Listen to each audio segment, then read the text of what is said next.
That seemed great. Excellent. Was it like all school assembly about it today? And William learned about it in his classroom last week. So Very, very cool.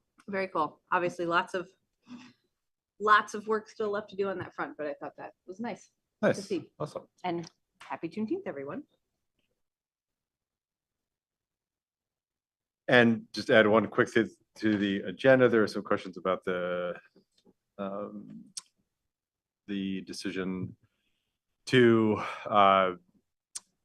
change the school schedule at the end of the year, given the heat, and just some kind of board questions about how that worked. And so just put a little time for Libby to explain that.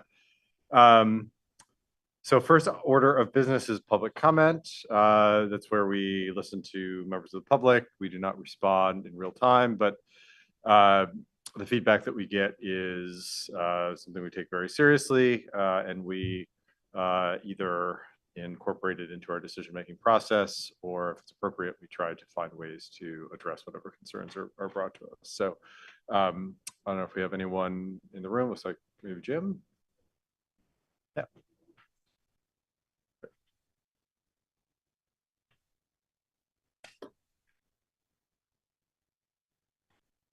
Hey folks, Jim Eikenberry, Montpelier resident. Happy to be here on this balmy evening. I emailed you all. You could tell I had the day off and I was caught up on house projects. So I'm not going to repeat anything that was in that email. Appreciate whenever it gets cooler and you've got a moment to think to share thoughts and responses on what I emailed today. So unsurprisingly here, I'm going to talk about track. And so I noticed that the Facilities and Energy Committee meeting hasn't met in a while and didn't know if you heard any updates from Andrew in a bit. So I'll give them to you as sort of a public comment. Track in the middle school and the high school this year is the largest team in spring sports. It was combined last year, the largest team. This year individually, the high school team is larger than Ultimate Frisbee. And then the middle school, the middle school team is shockingly larger than any of the other sports, and sometimes all of them combined. So 145 students in our district were working with us, volunteer coaches, and participating in the track program, which was a great experience. And I was a coach for this time. Want to show appreciation to Andrew, Tom, Matt, and Jason for working with me and Nathan over a multi-month process of finding understanding and common ground and acceptance with budget realities to try to get to where the board asked us to get to a while ago on getting the facility safe and functional. We're going to get some quotes back from contractors and hear updates from Andrew next Tuesday. Hopefully we're on track, pun intended, to have some stuff happen this summer if the numbers worked out. They might not work out. We'll see. But I think good things are happening, and check in with Andrew for more. I do hope, as I look at the master facilities report and see realignment of things and some future magical plan where somebody gives us $110 million, that the track shifts and other things shift. So hopefully any track renovation could be considered in part of any future large school projects. And also there is an opportunity for Land and Water Conservation Fund to see about getting funds to help do renovation on the track and or other facilities that we need here at the school. So I'll continue to engage with you all, and there's an October application deadline for that. So again, when the weather gets a little cooler, we'll talk more and see what we can do to keep improving our facilities for our awesome track stars. Thanks, y'all. Awesome. Thanks, Jim. Anyone online for public comment? Looks like not. Let's do the consent agenda. Do I have and just for the benefit of newcomers, the consent agenda is where we approve kind of pro forma items like minutes of former meetings, superintendent's reports, contracts, new hires, resignations, etc. If anyone wants to ask questions or pull something off for discussion, they can. But it's a time-saving device. Do I have a motion to approve the consent agenda? I move we approve the consent agenda. In a second. Any questions or discussion? Questions about them earlier, and I was just kind of curious how the process works for those. I don't have a problem with the authorization, just kind of curious about it. We can definitely have, Riz, yeah, we can definitely talk about it. I don't know if we We need just to, talk about yeah, quickly yeah. and keep it in consent. Yeah. Fine. Do you want to ask your questions, Mia, so that they're on record? Yeah. So how many firms did we have bid on these contracts and why were they the winning bids? So, I forwarded your questions to Andrew. Mhm. We publicly advertised the roof project. We had 3 contractors attend the walkthrough. Only one actually bid Got it. on the project and the bid amount was reasonable. Mhm. We did have a public opening of those bids as well. It's not advertised as a board meeting because it's not a board meeting, but Right. we did advertise for the opening of the bids. So that was the roof one, but aren't there 2? There's also, isn't there a second one? Switches. The switches. I'm not sure. Andrew didn't give me any information Oh, about the okay. switches. I don't know. That was the electrical closet relocation. Electric. We use Benoit for almost Okay, everything, okay. so, so that would be, That's, yes, yes, insurance is paying for it. I just wasn't sure if that one followed the same process. I don't know. I couldn't answer that. I'm not Okay. sure. And I can then, certainly find out though. and then when it comes to the roof project, I saw that it's coming from capital funds. Does that use up all of the capital funds we were planning on spending this year? So we should have 200 to 300,000 left in the capital fund after the roof okay. project. The next priority will be dependent on if the board decides to add to the capital fund the next budget year Uh-huh, or not. That's a big question. right. The projects to consider is the remainder of this MHS roof, the start of the UES MSMS windows, or just hold it for emergency or future funding. Uh-huh. So that's the kind of thing. The thing that we found out when the roofers came to look at the cafeteria roof, Uh-huh. Andrew had them checked the theater roof Oh, good. at the same time. Uh-huh. And what was happening is that water was now, this is my layman's understanding Uh-huh. of it, so please take that. I Sure. could be slightly inaccurate. There's water getting under the roof over the auditorium, but it was holding in between the 2, Okay. like the ceiling and the roof, like Yeah. somewhere in there. Okay. And so right now it was able to dry without mold, but there was a worry that eventually would get to be a bigger problem and have mold. Right. Um, Okay. and so he made the executive decision to fix that. So piece of both the are roof. getting done. Yes. Okay. And just so I understand, when you say there's about 200-ish left after this project, there's nothing that we're planning on spending that money on right now? The windows would probably be the Yes, next in line. Yeah. that's where I was kind of going was, we've been talking about it, Yeah. improving those for a long time. Forever. Yes. Okay. And then do we have any ESSER money left? And if there. So if ESSER are there money needs to be projects- spent by September 1 or sometime in September. And we're converting there's a special education suite at UES on the second floor that was part of the renovation in the 80s. And right now, the middle part of that suite is almost unusable. It's strangely blocked off. There's lots of storage things there. And we're opening that area to be more kid-friendly and a Mhm. student support space. The MSMS kitchen and cafeteria renovations are happening this summer. There's site improvements to retaining walls. We're adding drainage and ground surface to the outdoor eating area at MSMS. And if we have money left over, we will look into new play equipment over there. I was really hoping you would say that. So I'm hoping there's money left over. We've Fingers been asking- crossed. People asking for Yep, better playground fingers back crossed. there for a Oh, long time. absolutely. Fingers crossed. Yeah, okay, So that's the ESSER work that's happening this summer. all right, And that will be the end of it. We'll have spent all of Right. ESSER. which we want to do. Yeah. Did that answer your questions, Tim? I think mostly the big thing I just was asking was there was a public bid for both of these contracts. And it sounds like there's. For the there's, ESSER project you is, know, for the 2 that we're approving today. The contracts we're approving. oh, today. I don't know about the switches. This was- Okay. Andrew didn't reference those. The roofs there were. And is this work's getting done in the summer? Mhm. Like all of it? By Mhm. school? Oh, good.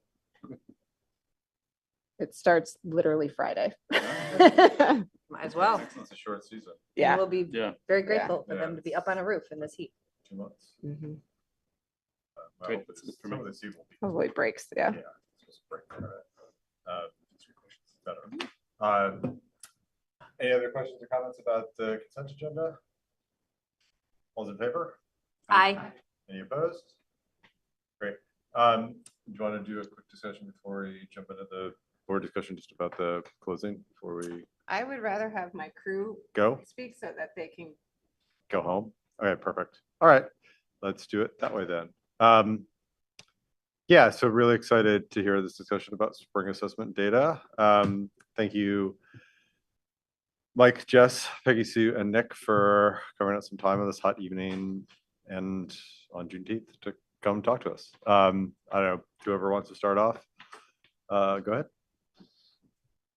So we provided you with a report and just wanted to get a chance to speak to any questions, answer any more detail that we can. I can go first, or we can all try and fit at this table, which would be really cool.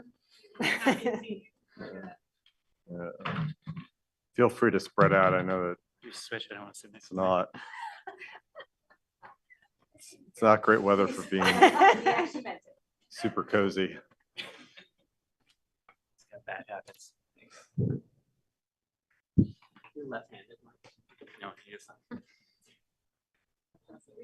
I'll get elbowed, that's fine. I'll be doing writing. So Mike, do you want to just hit the highlights since you're up first in the data report? Sure. So some highlights to walk through. We saw improvement from the spring of last year to the spring of this year in our Ren Star reading, and there were some particular interesting points. So one of the challenges with Renaissance Star data is that from fall to winter and winter to spring is not an apples to apples comparison for a lot of reasons. For example, at the elementary school, we had 13 students move out and 13 students move in between the winter testing and the spring testing. But on top of that, we had a wonderful problem where we had 54 more students tested in the spring than we did in the winter. And these were students that had previously been tested in the early literacy assessment, which is a lower level assessment below the reading assessment. So what that means is that those students made enough progress that they could not be tested in that lower level and needed to move into the reading assessment. And that skewed our spring data quite a bit. But that's a wonderful problem to have 54 students that are advancing into that level of assessment. So it was a great thing. And we still, from spring to spring, showed improvement across all the grade levels. The really thrilling geek out moment was the Words Their Way spelling assessment. Looking at the results from fall to spring was just incredible and redeeming for those elementary educators that have been working so hard on literacy instruction. You know, for example, in first grade in the fall, we had 8% of our students at or above proficiency on that end of year benchmark. And in the spring, we had 81%. That's significant. And the data from the Words Their Way assessment is something that we all kind of geek out about. It's really descriptive, really helpful, and helps us identify very specific goals and targets for students. So that was exciting to see. And then in Renaissance Star Math, we saw improvement from spring to spring again. We want to see those get a little higher. Math is going to be a focus for us moving forward as well, but that's still good growth and we're pretty happy with that.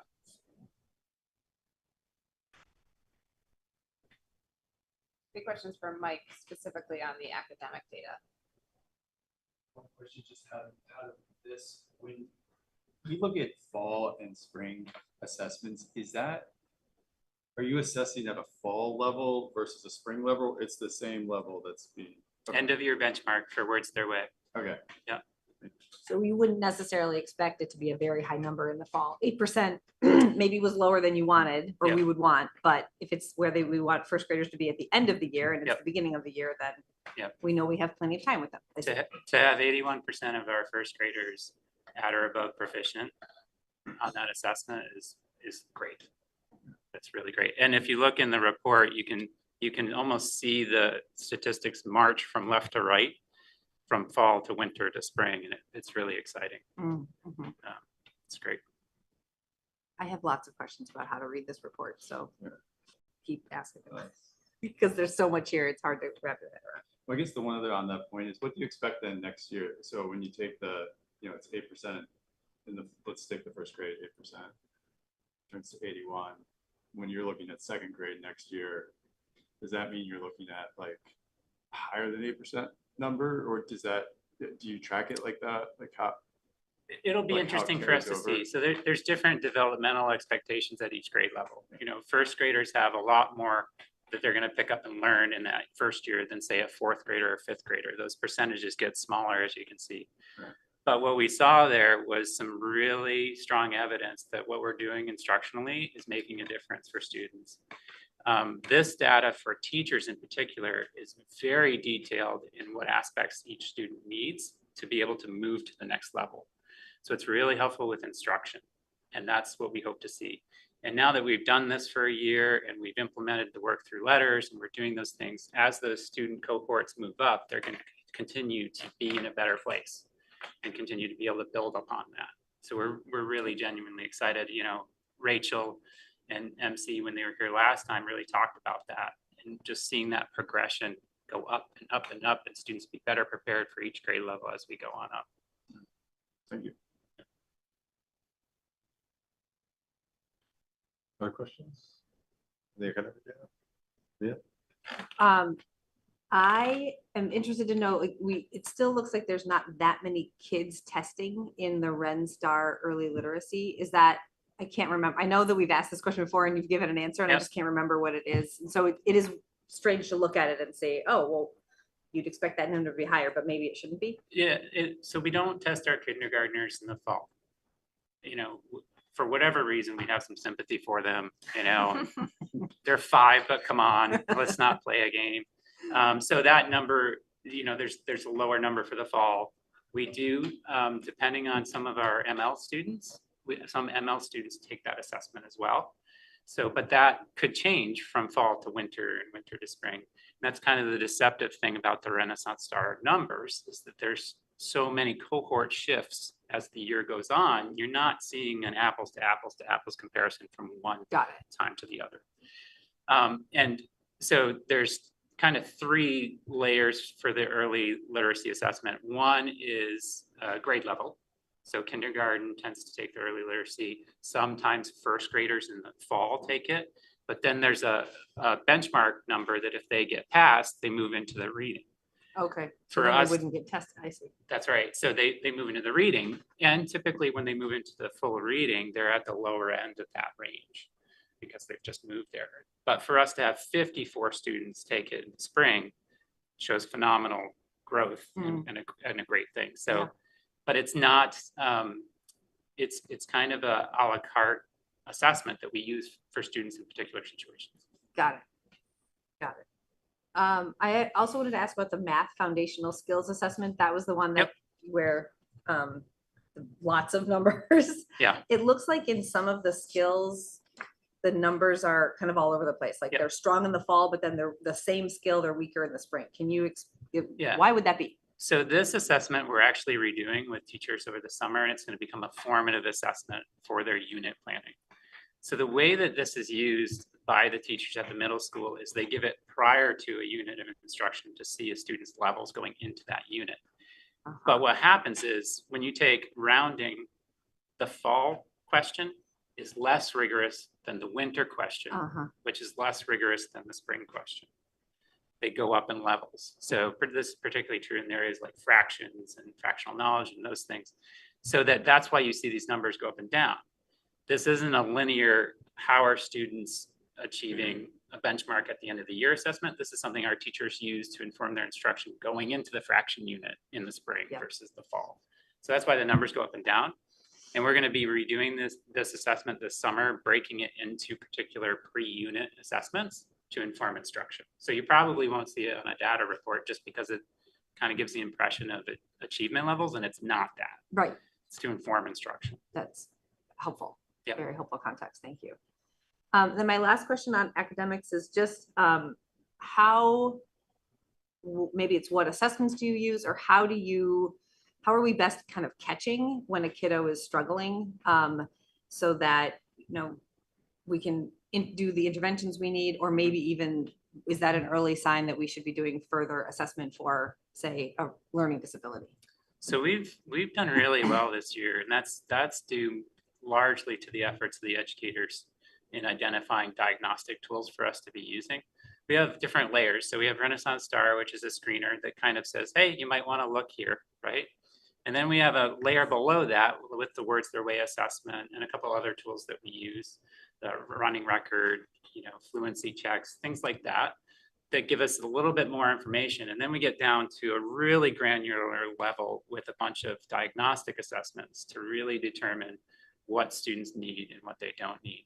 A big focus for us next year is looking at diagnostics in mathematics, where there's not as many to choose from, but we are focusing in on the PNOA, the OGAP, and another one from New Zealand that we piloted this spring to see if we can get that same level of detail that we have in literacy in mathematics. But our educators have done a really great job, particularly our interventionists and our special educators this year, identifying resources to provide that information.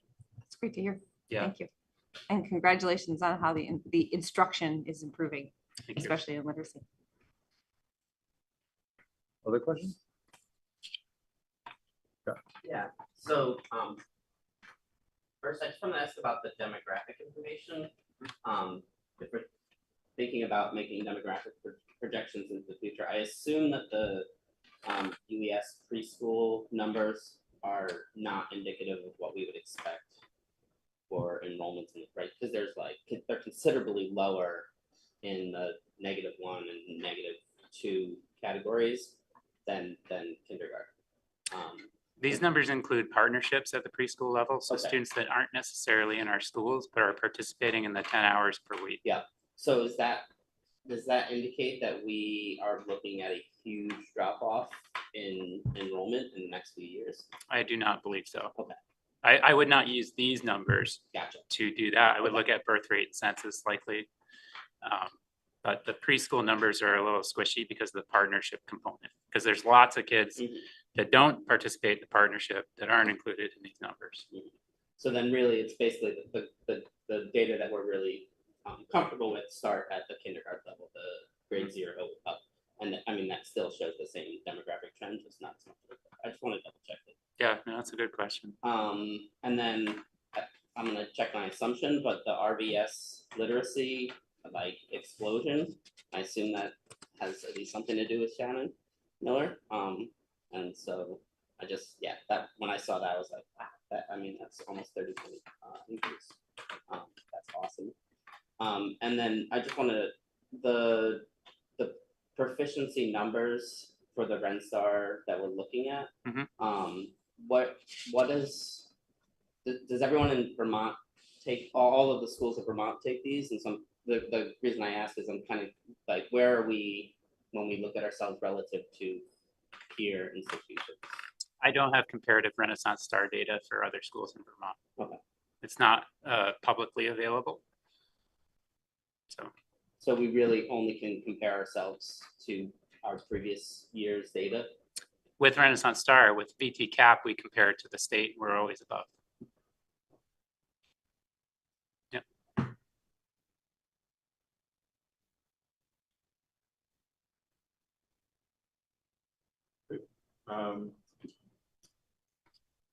That's it. Any other questions? Anything on the?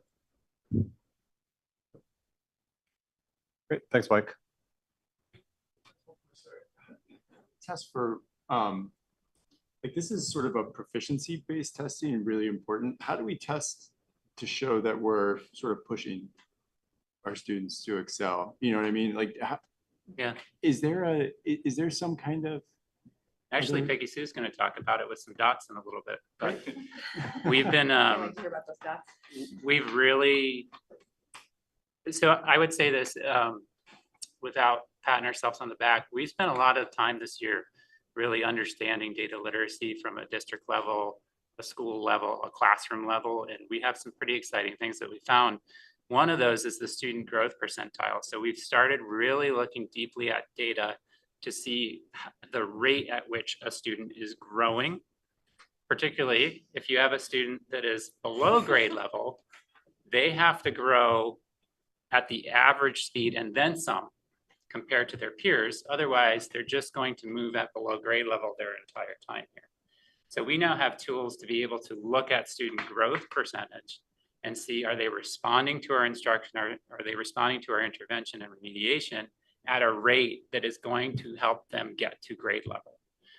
And so we've really started to move from kind of this linear data that you see here to this, and supporting conversations with teams and classroom teachers. Because if you see a student who is at a lower growth but a higher achievement, that's as much of an issue as someone that's at a higher growth and lower achievement, or higher growth and higher achievement. So we have a way now to really have these conversations and see if what we're doing is working at an individual level. It's pretty exciting. So lower growth but higher achievement would be a kiddo who is proficient but just staying there. That's right. Who is an example of that. Yeah. Right. And what you're saying is we want teachers to be looking at that and going, am I really challenging that kiddo enough? Exactly. Got it. Yep. But we also want to see, I'll just do this for Peggy Sue. Shouldn't have to talk. We want to see our intervention students in this quadrant where they are past the average growth rate. So if the average growth rate is in the middle here, we want to see them on this side, that they're growing faster than the average. Maybe they don't have the high achievement yet, but they're getting there, and their rate of growth is faster than average. So that means that they're catching up quicker. So it's pretty exciting stuff. And Peggy Sue and I are excited to really spend some time connecting special educators and interventionists around this data to see how our interventions and remediation are working. And I assume you want that like across the board, where you're like higher achieving, higher growth students stay higher growth. You just gotta be like, okay, you know, Bobby's doing great. We can focus on these other people. Well, it's also students that need enrichment. We can identify them in this as well, but this is more formative, immediately actionable data for teachers that we can be really responsive to. For anybody watching at home, the graph that Mike was Sorry. showing us is on page 10 of the report if you want to find it. Sorry. And the colors mean nothing, just to be clear, they're just the stickers I have. So that's a good segue, I think, for me. Thanks, Mike. You're welcome. The nice thing for the classroom teachers is that they can look at this by their classroom. There's no way on RenStar to pull out individual students. So that is why I sat down with paper and stickers and had to go through every class and pull out the individual students. So what I did is I looked at it by math and reading, and then, or literacy, and then I looked at it by school, and then I did it also by case manager. So the case manager ones actually have, obviously I'll slash them, but they have the students' individuals initials, so that they're able to look at where their individual students are, and then also look at, are there trends? So for example, what we saw, which wasn't really a surprise, but is that we are seeing more growth with reading and literacy than math. And I think that some of that comes from, we put a lot of training and effort into that. So it's working, which is great. And I think that's also many special educators, that's really where they just feel comfortable and focused, and there's more training. And so part of that was really helping us see, yep, math is now where we need to look at next year, because our trends weren't necessarily as strong for math as they were for reading. But this was, I mean, it took a while because it literally is having to go through and be like, oh wait, that's a name I recognize, that's on someone's face load, but it's worth it because it does provide very colorful, although again, the colors mean nothing, but just really good information for us to look at. So just a clarification, the first sheet you're showing us there is all of the middle school? Is it? So this is the middle school for reading. Yes. Yep. Kiddos who are So getting. these are students with IEPs. Yep. Some of this doesn't necessarily mean they have a reading intervention either. So there are other things that I can dig deeper. This was just an initial, let's see what this looks like. But yeah, so this is all of the students with IEPs in the middle school and where they fell on their winter starting. Yeah. So then I was able to meet with individuals, teachers or case managers and special educators, and look at the kids on their caseloads and talk about, where are the areas that we need to focus and that kind of stuff. So that will be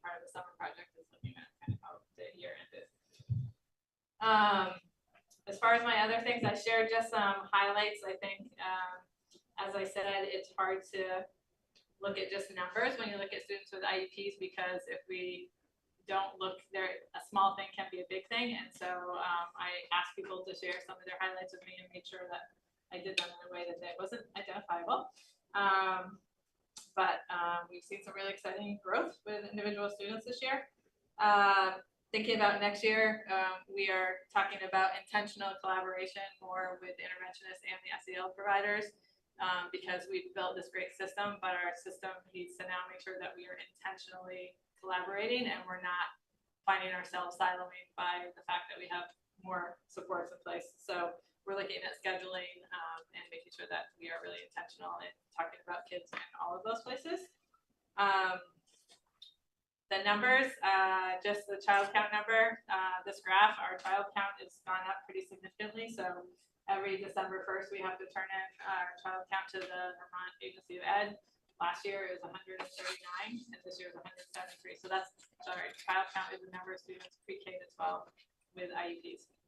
So that's a pretty significant increase. So appreciate our special educators, because we don't got any more. A lot more kids are working with.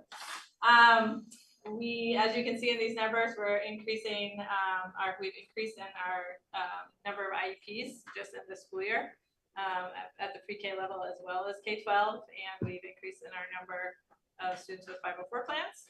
But I did include that national information here and the AOE information or the Vermont information just to see how we compare. So right now in our district, 16% of students have IEPs. National average, the most recent one available was for 22-23, that was 15%. So we're a little above average, but in Vermont, 18%, according to the Office of Special Ed Programming, it's the federal office. So, we're in the range, I would say, of where everyone else is. And God bless Lindsay and Suzanne, they did so many evaluations this year. So they did 45 initial special ed evaluations, and I believe 34 reevaluations. So we are getting our money and a lot more out of having our own school psychologist. And I feel like she's been a really positive addition to our district. I feel like families are getting a lot more information. She's really able to articulate it and help families understand what her testing is showing. And yeah, we did a lot of evaluations. So that's what I had. I don't know if there are other information that people have questions about. Questions?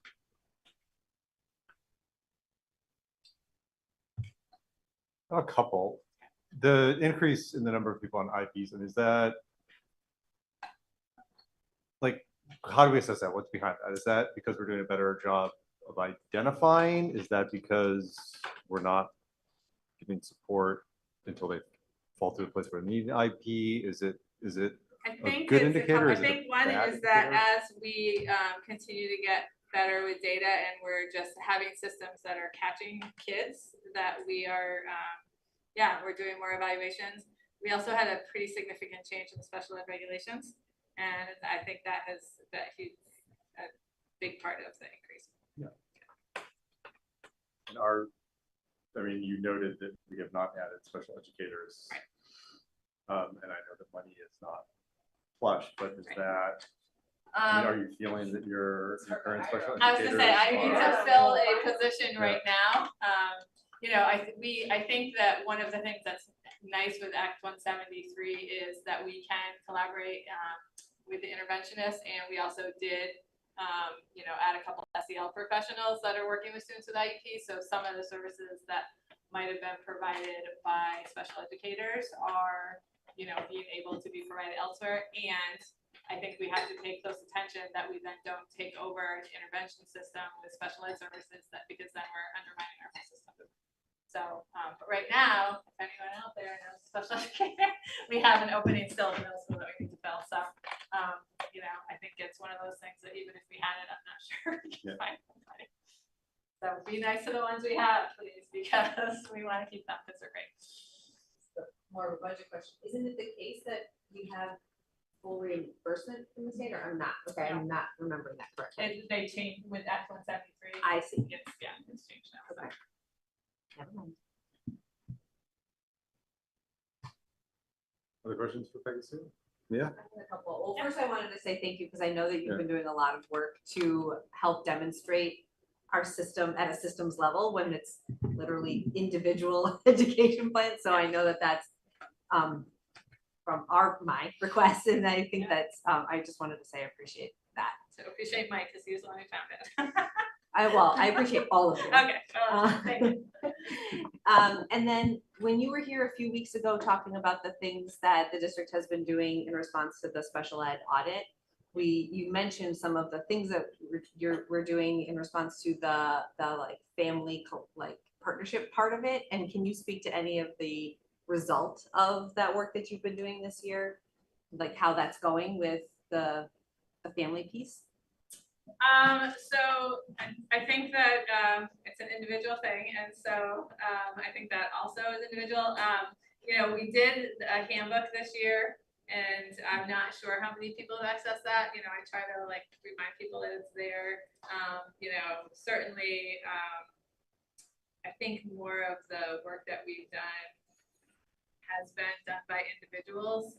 You know, the caregiver council, we don't have anyone right now. I don't think that has a student with a plan, so that hasn't been the focus there.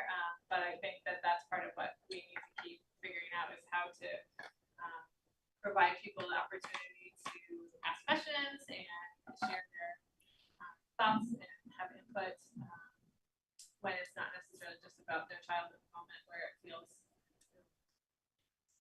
Yeah. So.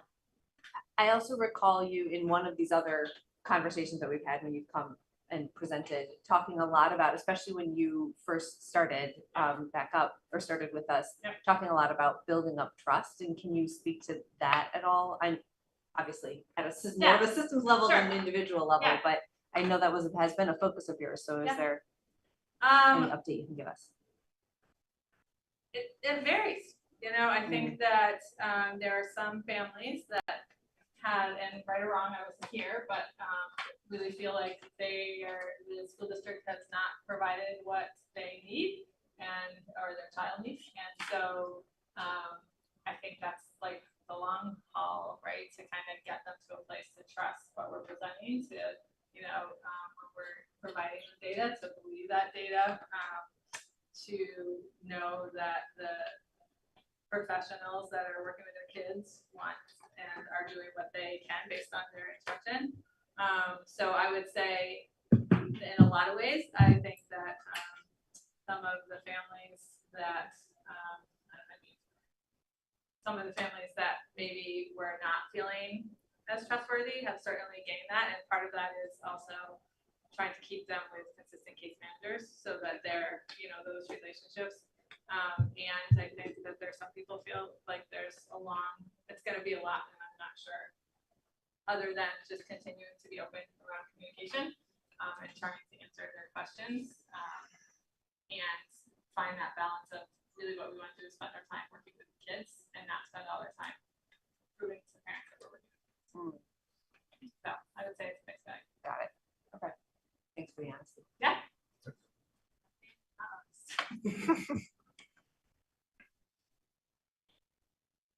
Other questions? Great, thank you. No, very helpful. All right, I'm up.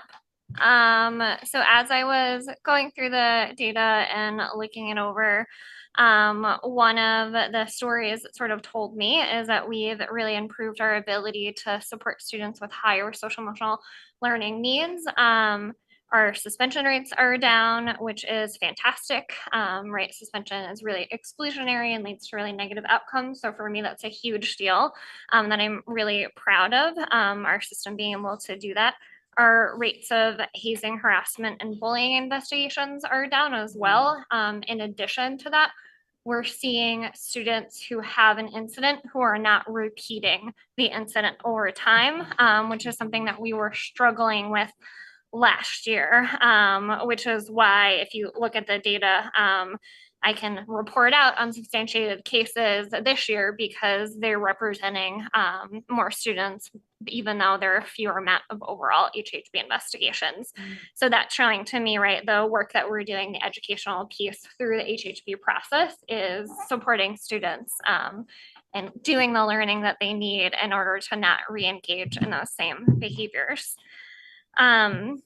Additionally, some of our behavior data for most of our schools looks better, and we're seeing less rates of, more extreme behaviors across the board.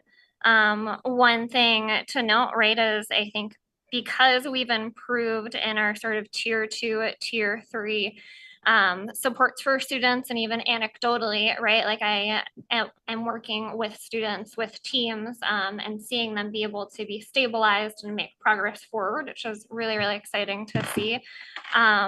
We're seeing our rates of belonging and our survey, given the fact that this is the first year of our survey, right? Over the fall, winter, and spring, it's remained relatively stable. And so I just sort of, in reflecting on that, I'm really thinking about how to really shift and push practice forward to be more inclusive and focused on belonging in tier 1 instructional practices too, so that we're not only supporting students with a higher level of SEL need, but we're also doing the work to push social emotional learning and belonging across the board universally. So, what I have for you. You tell them what you were talking to me about with the work the students did around the belonging data?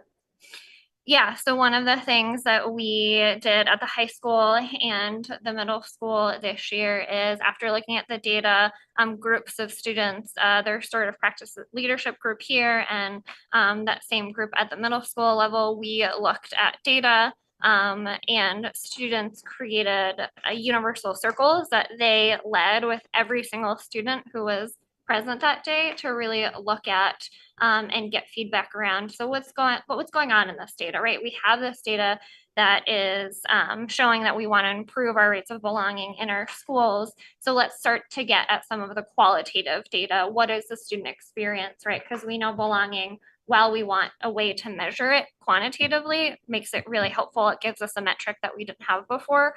We also want to be able to focus really on student experience and get student voice in our next steps. So students did go around, they had tier 1 circles, getting feedback around, like, how is your belonging? What are strategies that other students can do to have a better sense of belonging? What can faculty bring to the table too to support our belonging? And then those students coded all of that data. So thankfully, we had teachers who were willing to type up that data and sit in the corner and listen to what was going on. And then we printed that data out, coded it, and then created major themes, which those student leaders brought to faculty meetings at the middle school and the high school, which was really wonderful to see. So continuing that work, certainly, in the future, and really thinking more about student voice and getting student perspective as we try and push belonging forward in our district. Thank you for the prompt, Libby. It's cool stuff.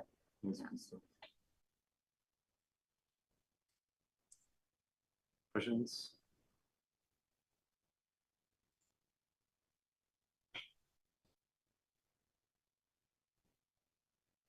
Great, I think. I was just waiting, because I talked a lot, I have some questions, No. but I wanted to see if other people had some. Yeah, actually, my first question is about the belonging. I realize this is our first year doing it, and so it's great to have a benchmark. It does make me wonder, what's the percentage we're aiming for? I mean, I'm sure, of course, it would be wonderful if it was 100%, but is that, I don't know if that feels realistic or if that's too much, or.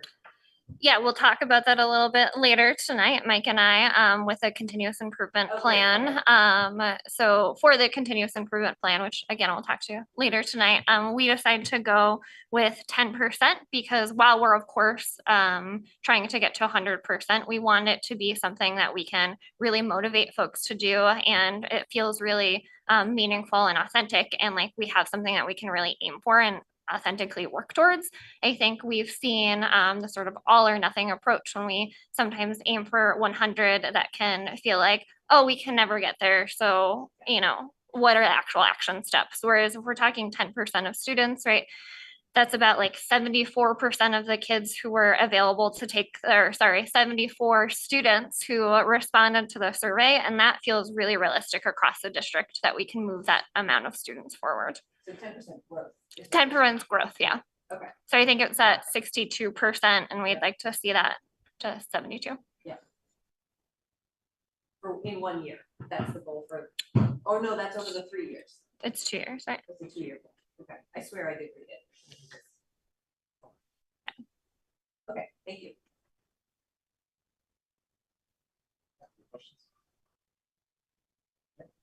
No, when you don't have hair, you sweat a lot, so You swell out when you do it. nothing from it back.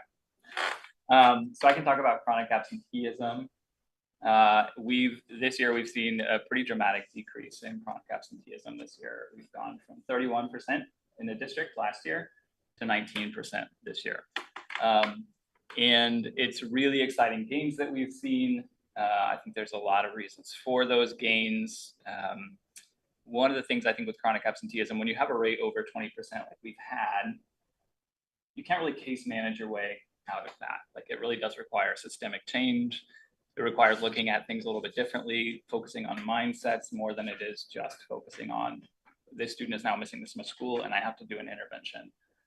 So across our schools this year, we've seen a lot of effort put into some of the more systemic change, which is you all as parents maybe have seen more letters come home about raising awareness of what chronic absenteeism is, seeing it in the parent newsletters that come home as well, really centering that being in school every day matters, and putting energy behind our data, putting energy behind better understanding why students are not coming to school, what the barriers are, and working toward that. We also, at the high school level, Jason and Emily have done a lot of work around paying close attention to early data. So with chronic absenteeism, which is missing 10% or more of the school year, you really need to do really quick work in September and October to respond to students that they really have only missed 4 days.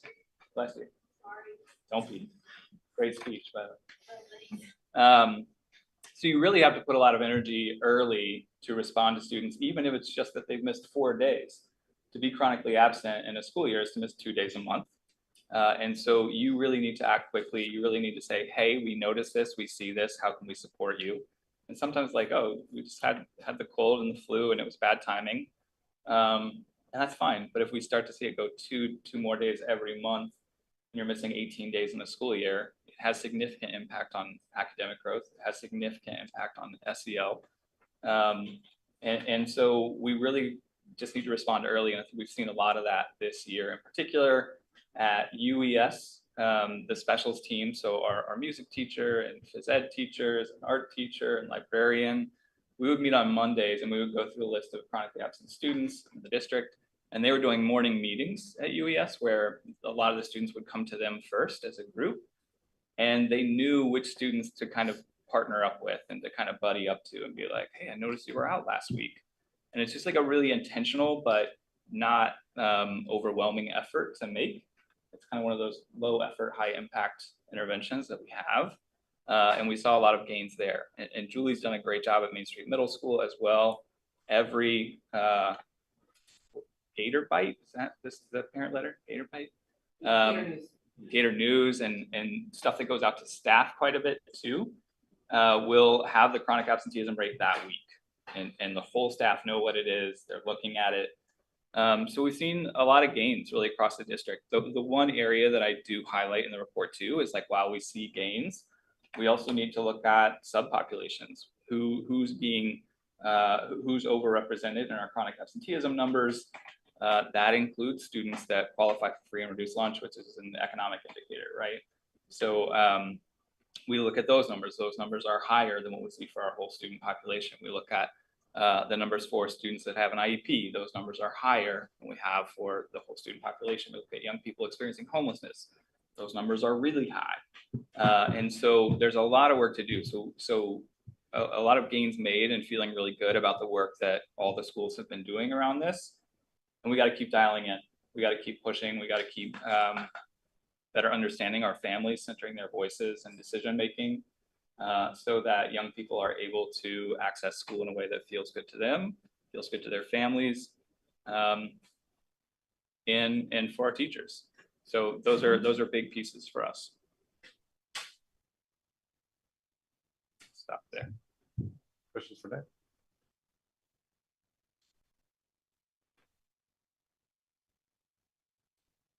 I just want to say it's really great to see the dramatic decrease in absentee put in.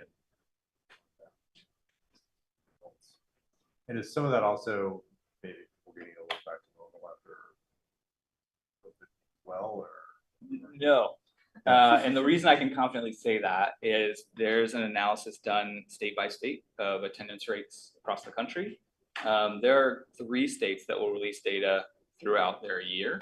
And what goes with those states tends to follow the national trend. So it's Connecticut, Massachusetts, and Rhode Island are 3 states that will give data on chronic absenteeism for their whole state throughout the year. And what we've seen from as numbers do start to come out later in the year, we're seeing 2%, 3% reductions kind of across the country. And frankly, I think we expected that last year too. Like we're back to normal. But from 3 years ago, we were at 32% as a district. Last year, which was more normal than the year before, we were at 31%.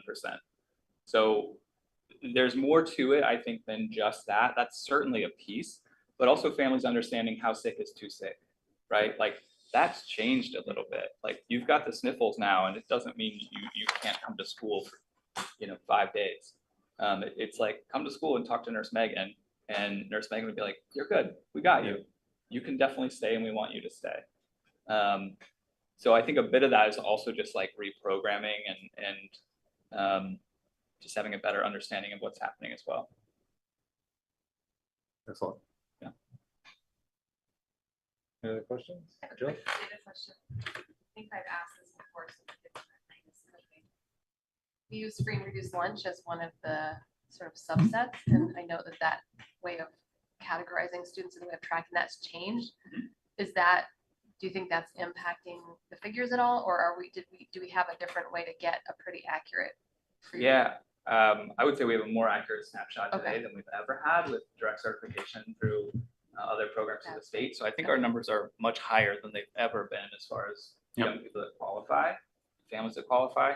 So I would say, yeah, they're probably more accurate today Okay. than They're not dependent on. when we were depending on a form. Yeah, okay, Yeah. thank you. Yep.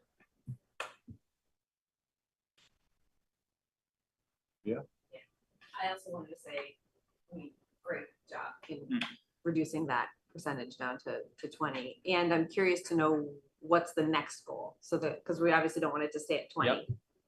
Yeah, so 19.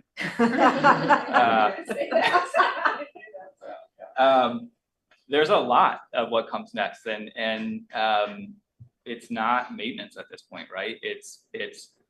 There's an element to who has come off that list, right? So over 100 young people are not chronically absent this year where they were last year, right? Let's look at the 100 young people that are no longer on that list. The dominant group there is not the group that is historically marginalized. We still have significant gaps in what's happening with students in our subpopulations, as I've mentioned. And so the work really is digging in, right? Like for young people who are experiencing homelessness, for 60% of those students to be chronically absent is not okay. When we are dialing in on this, we need to continue to center their experience so that if we're in core meeting on a Monday morning and there's a decision being made, how is it that we're, thinking about all of our families and the experience of, cool, we can deliver food all we want, but some families have a microwave.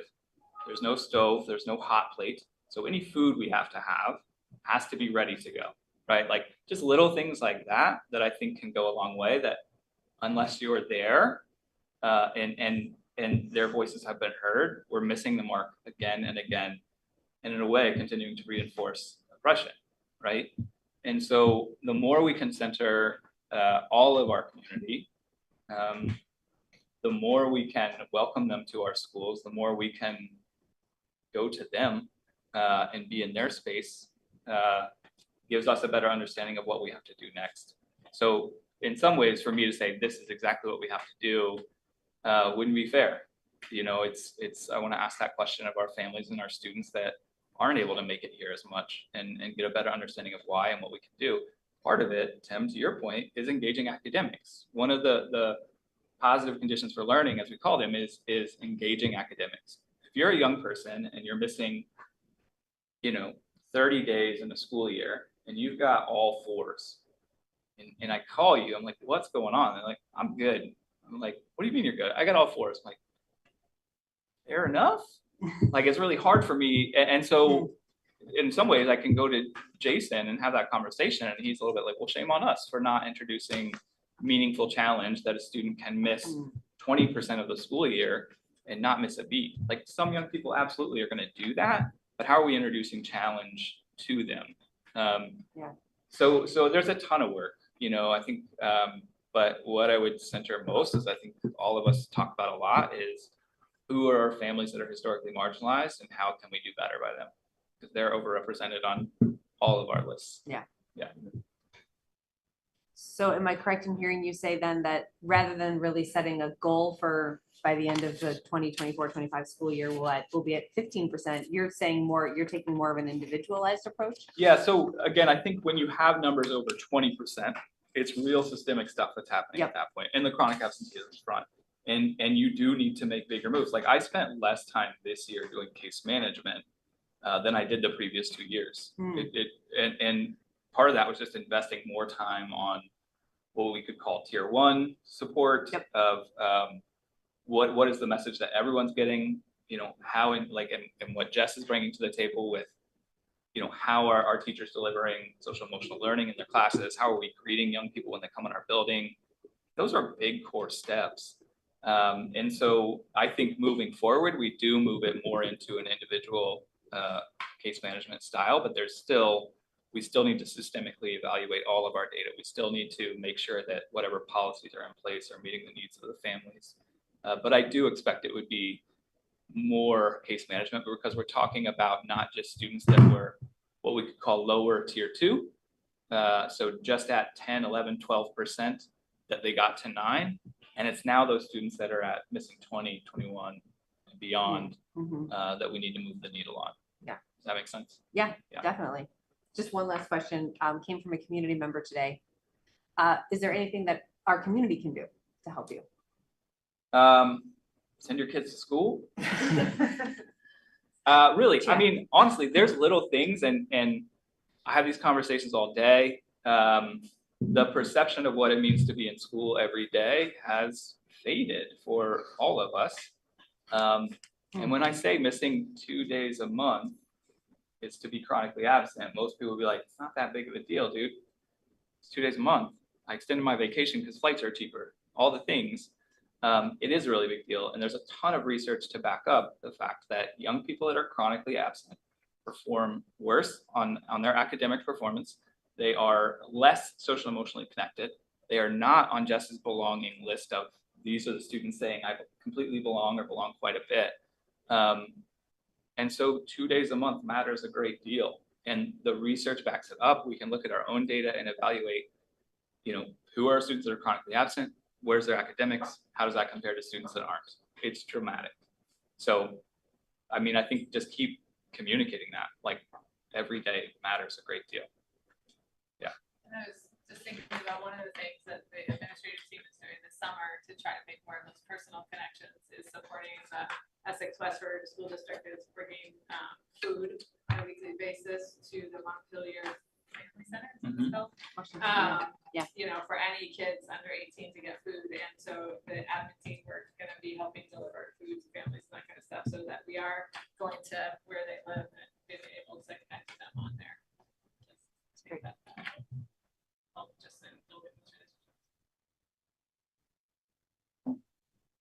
Laura? We're talking about like 2 days a month is chronically absent, but what about students who show up to school but have a pattern of cutting class, or does that affect the data? Does that count as being chronically absent? Yeah, great question. It does. So in the state of Vermont, it's hard to find, but the law says a student has to be in school to get 66% of their instructional day to be counted for the full day of attendance.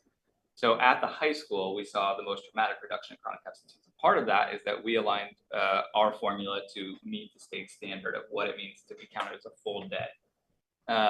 And so when students don't attend, at least like, let's say at the high school, I think it's 3 of their main blocks, they're marked absent. If they make 3, they're marked present. We used to count every period at the high school, which, didn't do any favors to Jason and the numbers of chronically absent students here. So we did change that. But yeah, I mean, when I say missing school, I'm also, the reason I say that is lost instructional time. And that's my big thing is like, we talk about excused absences, unexcused absences. It's not very popular, but I'm not too wrapped up on if it was excused or not. I'm wrapped up on lost instructional time. So the young person's cutting class. We actually, Leslie Sabo, who's amazing, and Catherine Nunnally, they do great work. They will mark that in the attendance in Power School, and that gets translated to the chronic absenteeism. But yeah, it's an issue for sure.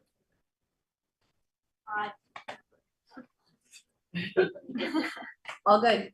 We're out of here. Yeah. You can't. Yeah.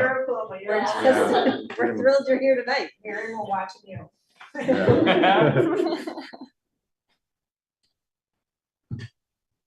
Other questions?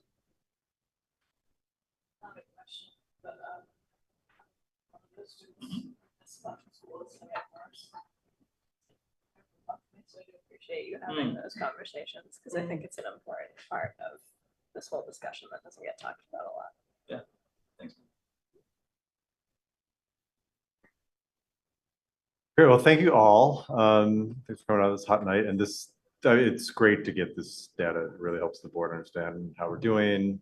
Really appreciate the hard work. We appreciate the progress on all fronts, which I know is a product of your great work and the teachers' great work and all our educators and around the system. So thank you. This is really important. And just I think we've said this before, but the quality of the data over the years has really improved dramatically. It's really helps us understand, what you're doing and how it's working.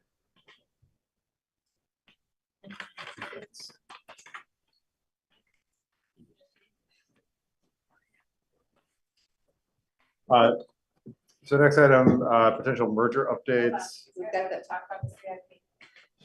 Oh, yeah. Continuous improvement plan. Thank you for noticing. Which Go has for to it, be sorry. approved by the board tonight. Yeah. Oh, I've got questions. Go ahead. Great. Well, first of all, my comment is that it's very exciting to see it pretty well aligned with the priorities that the board set last year. So that was very cool. My first note, my second note, I guess, is actually this continuous improvement plan includes science under the academical, and we don't have one. So that might just be a note for the board that maybe we want to look at science, or maybe we leave that to our educational experts and we stick with math and literacy. That can just be a conversation we have at another time. I just noted that. My one question I have around equity and inclusion, I see those equity supports on page 3, and I appreciate the note that the equity groups that have been identified are included in both goals, of course. Can you say a little bit more under the prioritized strategies? It looks like that's a little bit like how the implementation of these goals will include the folks that are in those equity groups. Sure. Can you say a little bit more about that?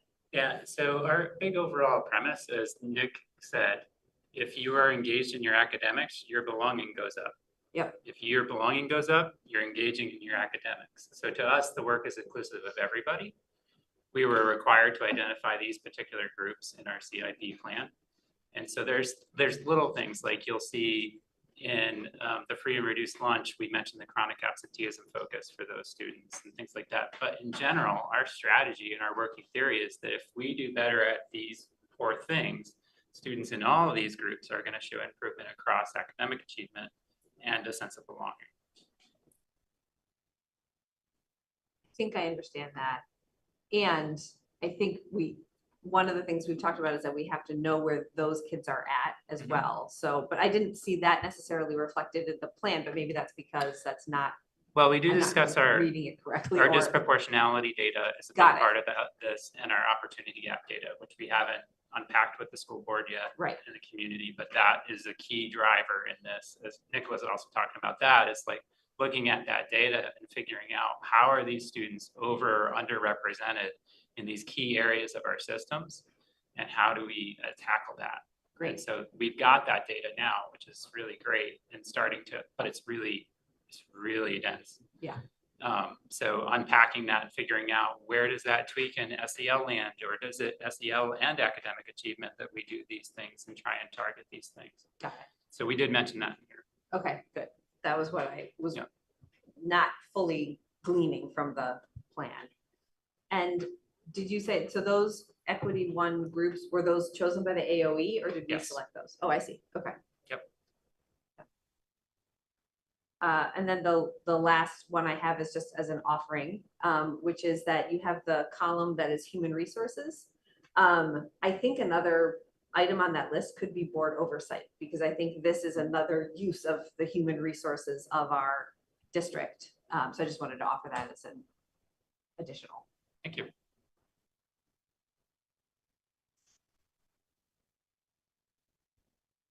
Questions?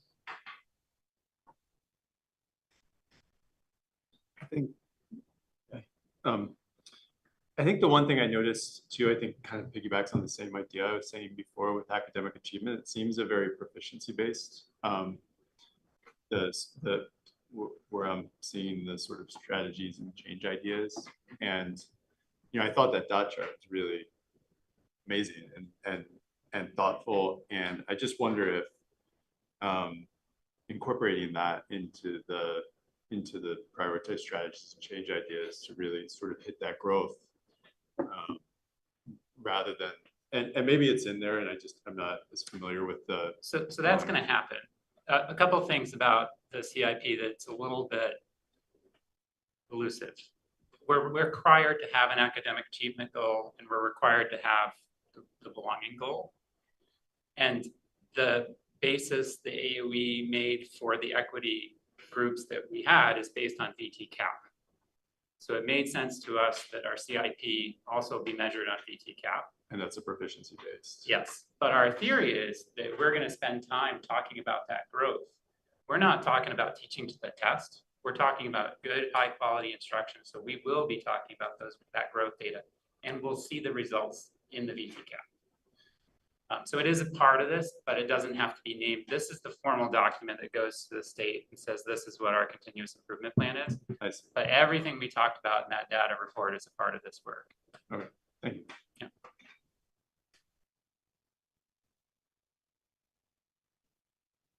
The question?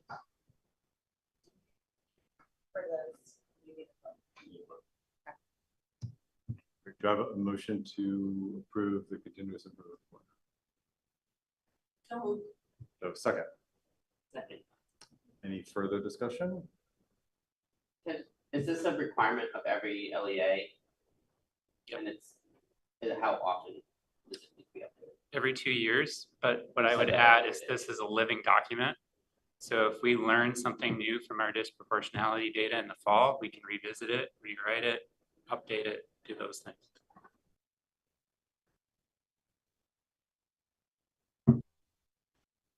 All those in favor?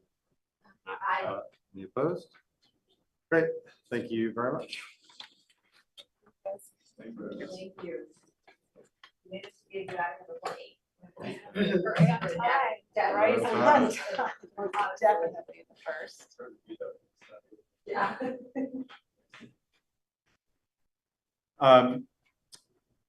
Let's do a couple merger updates, then we can do the quick.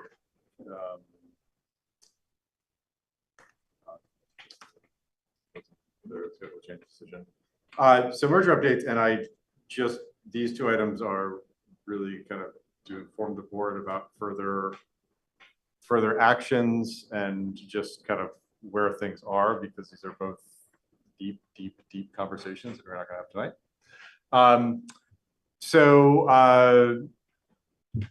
Libby and I met with Megan Roy and Flordia Smith and Stephen Dellinger Payne. Yes, Tate. Okay, I was close. And just for context, Flor is the chair of the Washington Central Board. And Megan is the outgoing superintendent. Stephen is the incoming superintendent from Wash Central, and Stephen is an internal hire. So he has been the principal of U32 for a while. So he's familiar with the district. And Mia was going to join us, but Mia's had higher priorities, which was having her kiddo accompany her kiddo to step up day at MSMS. The long and the short of it is that they are going through a consolidation or reconfiguration conversation, which obviously is a big topic. They are also experiencing a drop in student enrollment, actually a dramatic one. We're seeing a slight dip. They're going to be something like 100 fewer kids in, I think, U32 in what, 2 or 3 years? In 2 years.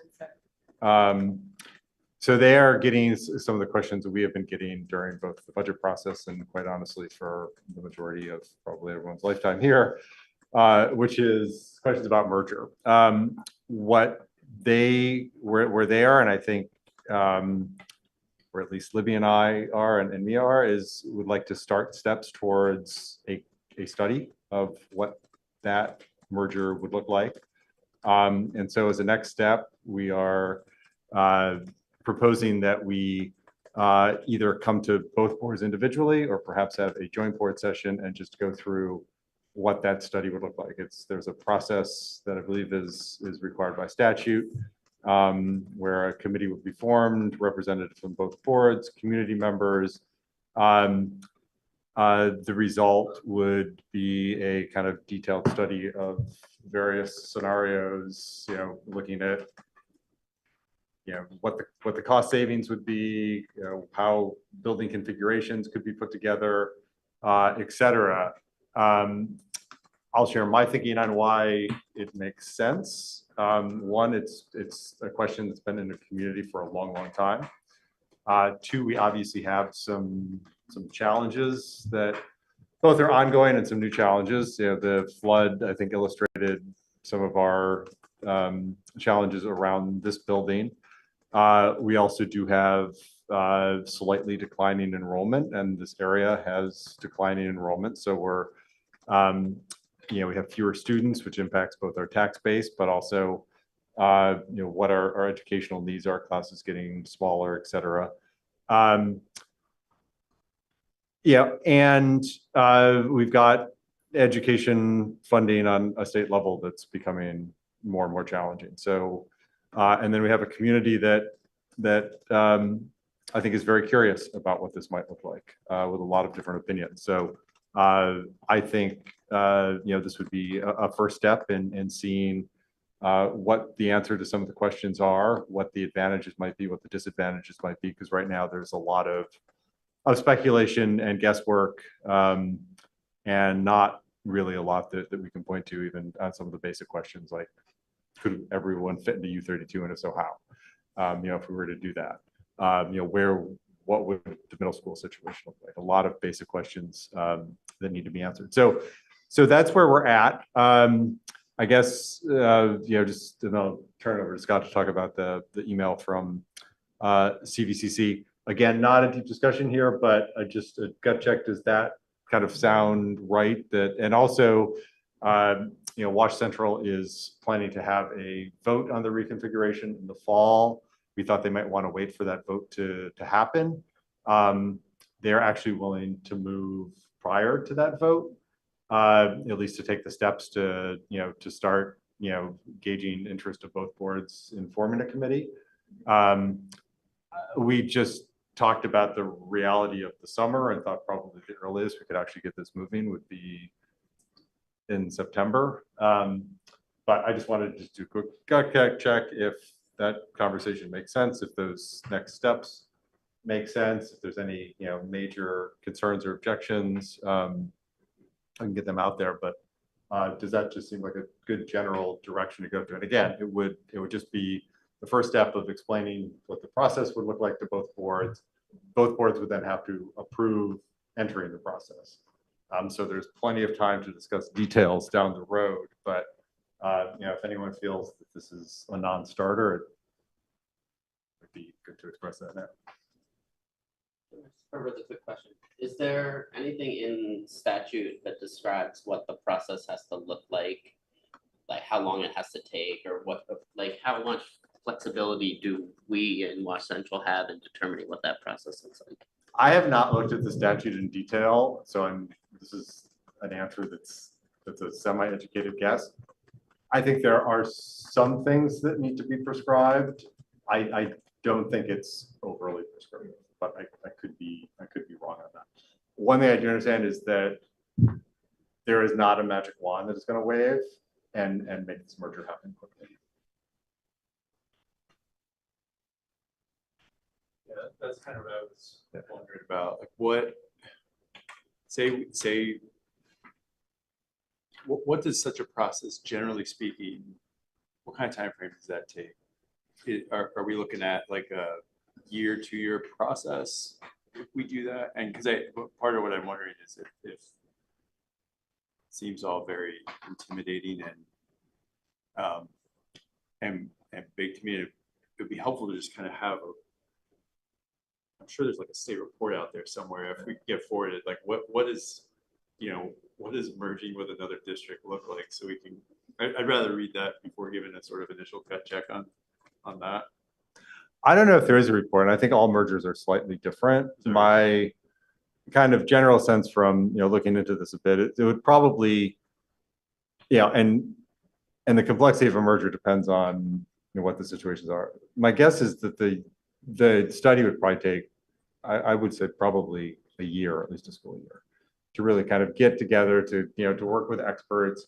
Again, we're talking about looking at crunching numbers, looking at how tax rates might change, really doing a detailed dive into the buildings, into how they operate, what the classes are, what sort of like economy of scale would you be able to get, say if you had one AP English class instead of 2, and how many students might go into there, and what you could save in terms of administrative overhead, what the existing facilities are, challenges about would we be able to use our existing buildings?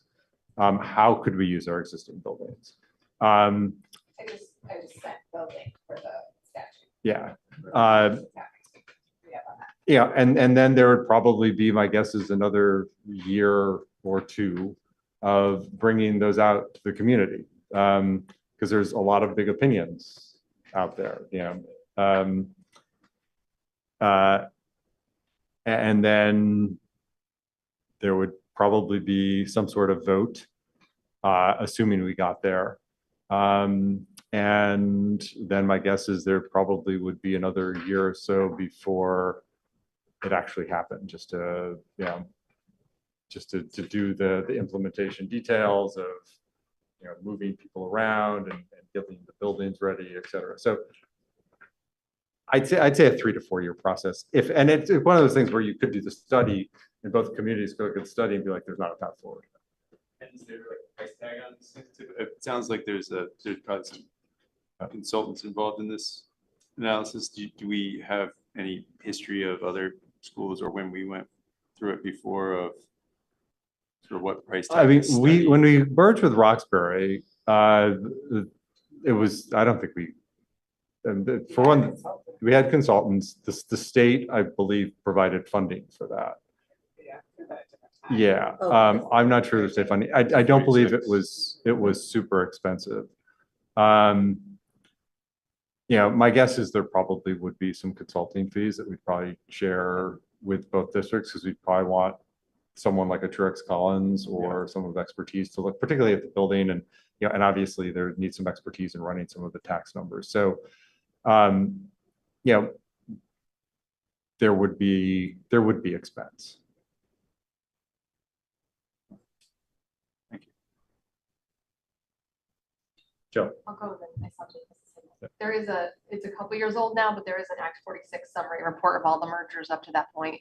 Like I said, I think it's a couple years old, but I was looking at that when we were having our conversation about Roxbury and the school. So it does have sort of a summary of what happened as a result of Act 46 that's helpful, and the different configurations.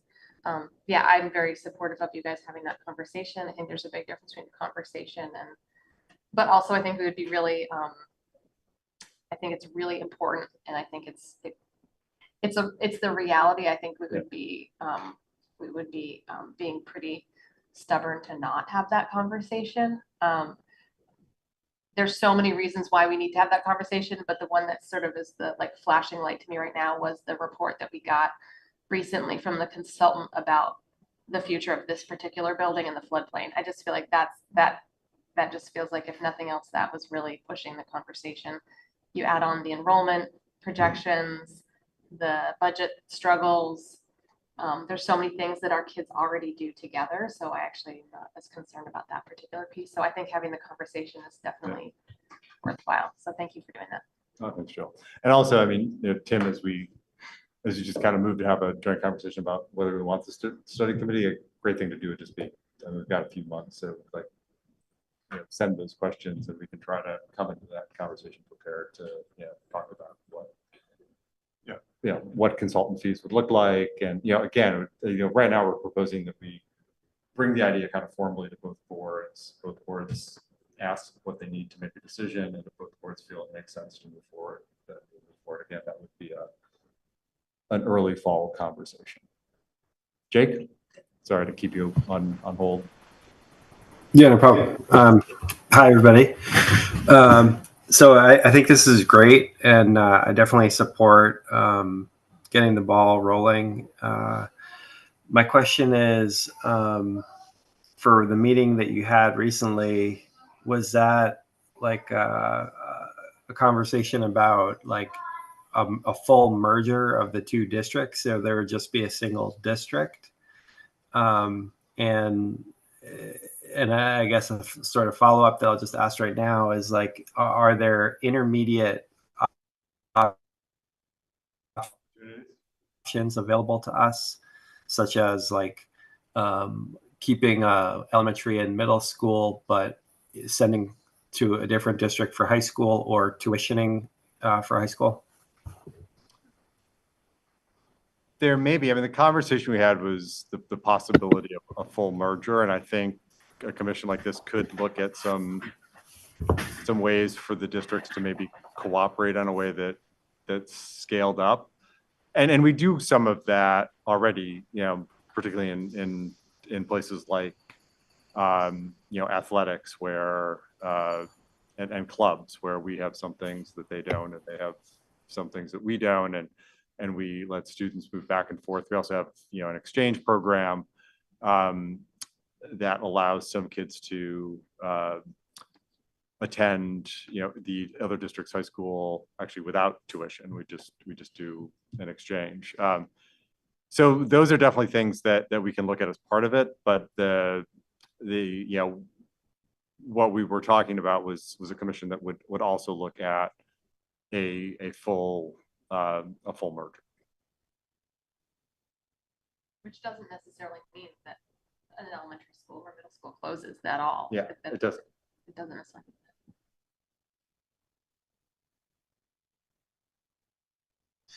Yeah, no, I mean, in some ways it could happen with many of the schools operating, close to or the same way they do now.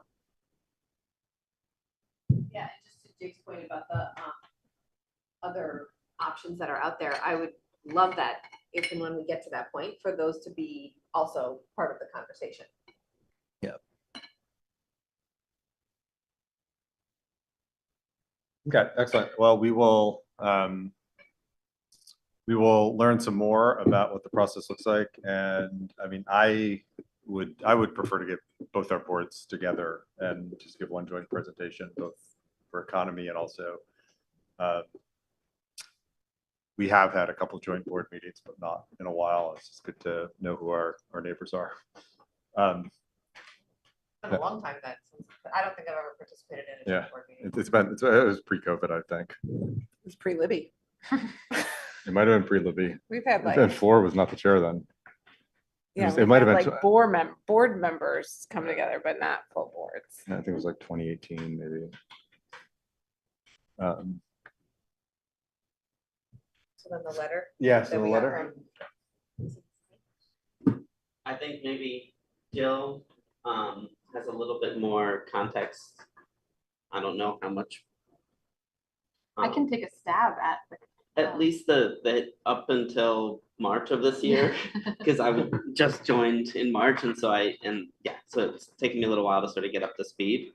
And so yeah, if you want to just give your understanding of the context, because that I think will be a lot more helpful than mine. Sure. So Central Vermont Career Center School District is one of the independent technical center districts in Vermont. That is very recent. They are still located in the same building as Spalding High School. And that career center serves like 6 districts, I believe, us, Harwood, Twinfield, Cabot, Very Unified. I'm sorry if I'm, did I say Harwood? U32. So a lot of, they serve a wide swath of kids, and the work that they do there obviously is really important to our economy and providing all those opportunities for students. And those are careers that are very much in demand. And so they actually turn away a lot of kids that might be very good candidates to participate. That combined with just, I think they're outgrowing their space, and what might have been career and technical education 30, 40 years ago is not necessarily what it is now. So during my time on the board, we set a goal of getting the Career Center a new state-of-the-art facility. This is just, like I said, there's lots of reasons why that would make a lot of sense. And there's a lot of, maybe not tension, but it's been really challenging for them to expand their programs in any way with a very limited space they have in that existing building. And it sort of every year continues to kind of, their footprint and what they're allowed to use is shrinking. Meanwhile, the demand for what they're providing is growing. And there's a lot of support from the industries around Central Vermont for welding, electrical, construction, all the things that we all know that we need. So there's a lot of momentum behind that. So the board set a goal of hoping by 2029 that the Career Center would have a new facility. And so I think as part of that conversation, right, it would be pretty myopic to not reach out to the boards of the various sending schools, and especially knowing like we're all sort of talking about buildings and facilities and the future and enrollment projections, that I think the Career Center board wanted to just put that out there to see if anyone wanted to have a conversation, see what the possibilities are. I mean, I definitely like, if you could wave a magic wand and we needed to find somewhere, it'd be great to have sort of a Central Vermont high school that had Career Center and a high school all in the same place, and it was this magical beacon on the hill. But those things cost money. But my understanding from reading the note is sort of a combination of putting the feelers out to the different boards and just letting the boards know that the Career Center is actively looking for space. It does seem like it is a pretty good model for co-location, or at least being really close to the high school for kids to have access.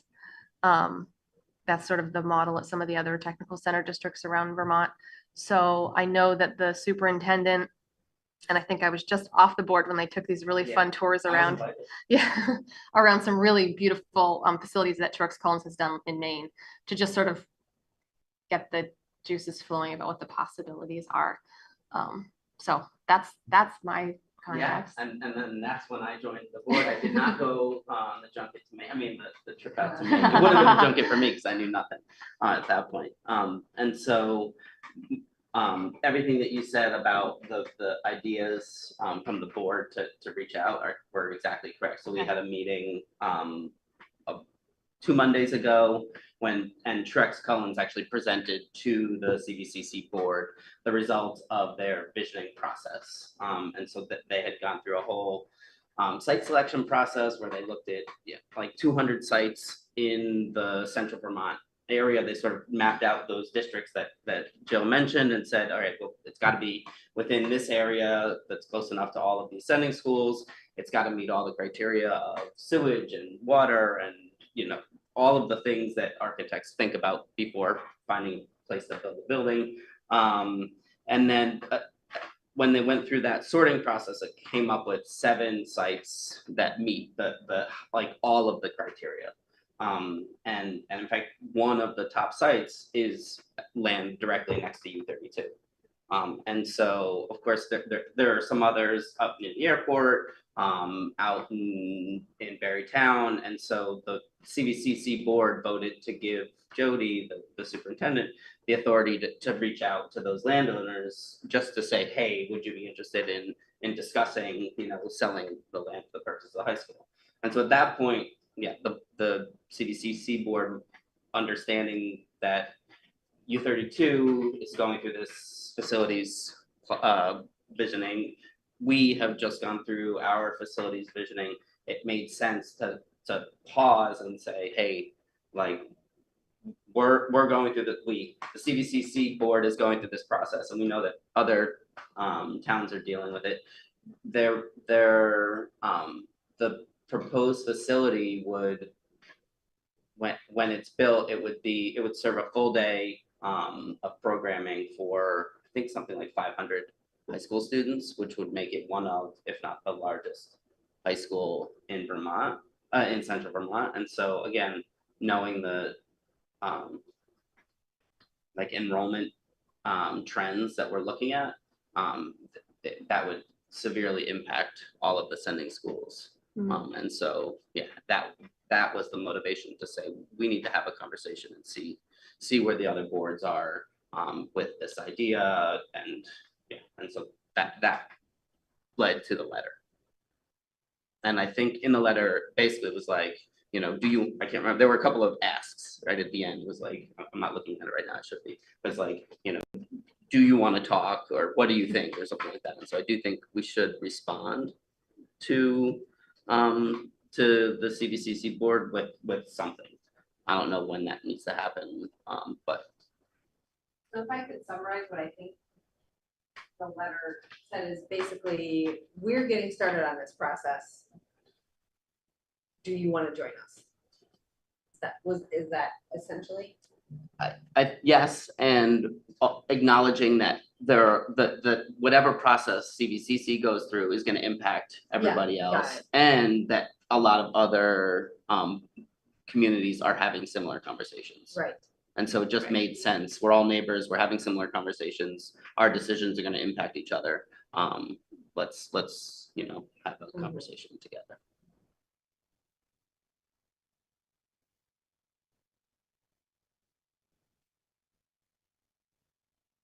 Thoughts?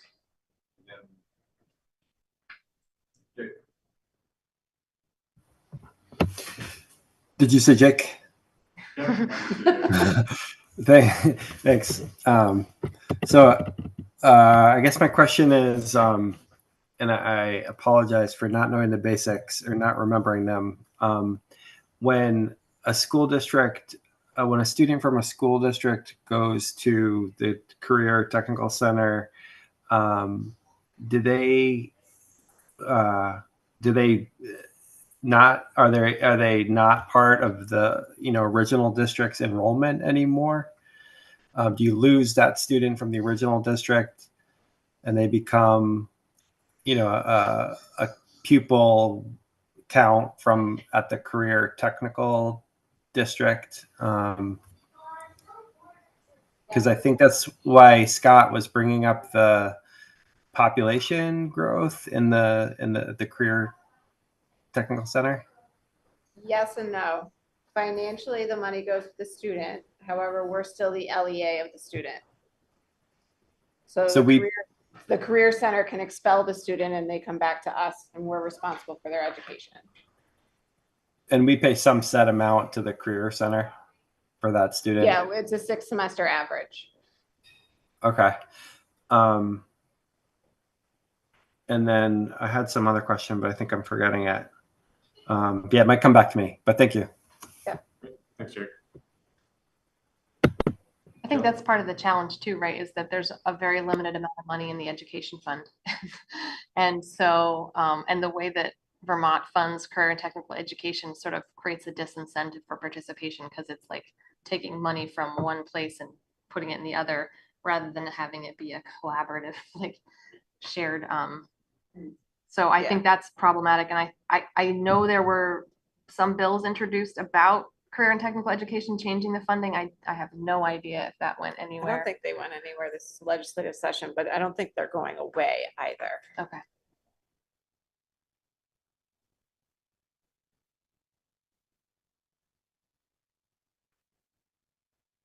Are we in a pre-existing district that weds us to this particular career in technical education, or are there other ones within proximity that are reasonable alternatives? Yeah, the vast majority of our kids go to CVCC, who go to Tech Center. We do have some kids who attend Randolph, the Randolph Tech Center, and we do have some kids who attend Essex Technical Center, and we pay tuition to that. It's, you know, we don't provide transportation to those buildings, whereas we're required to provide transportation to CVCC. We are attached to CVC. That is our technical center, but certainly other kids who have moved here and were going to Essex previously and want to continue, you know, like that happens.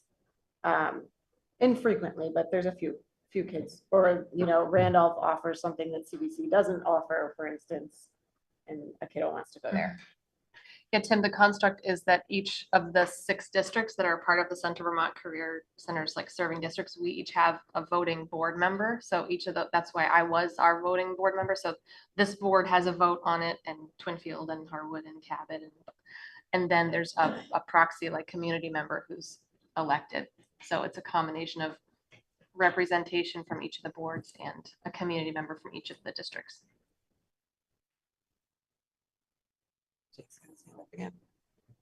Jake. Thanks.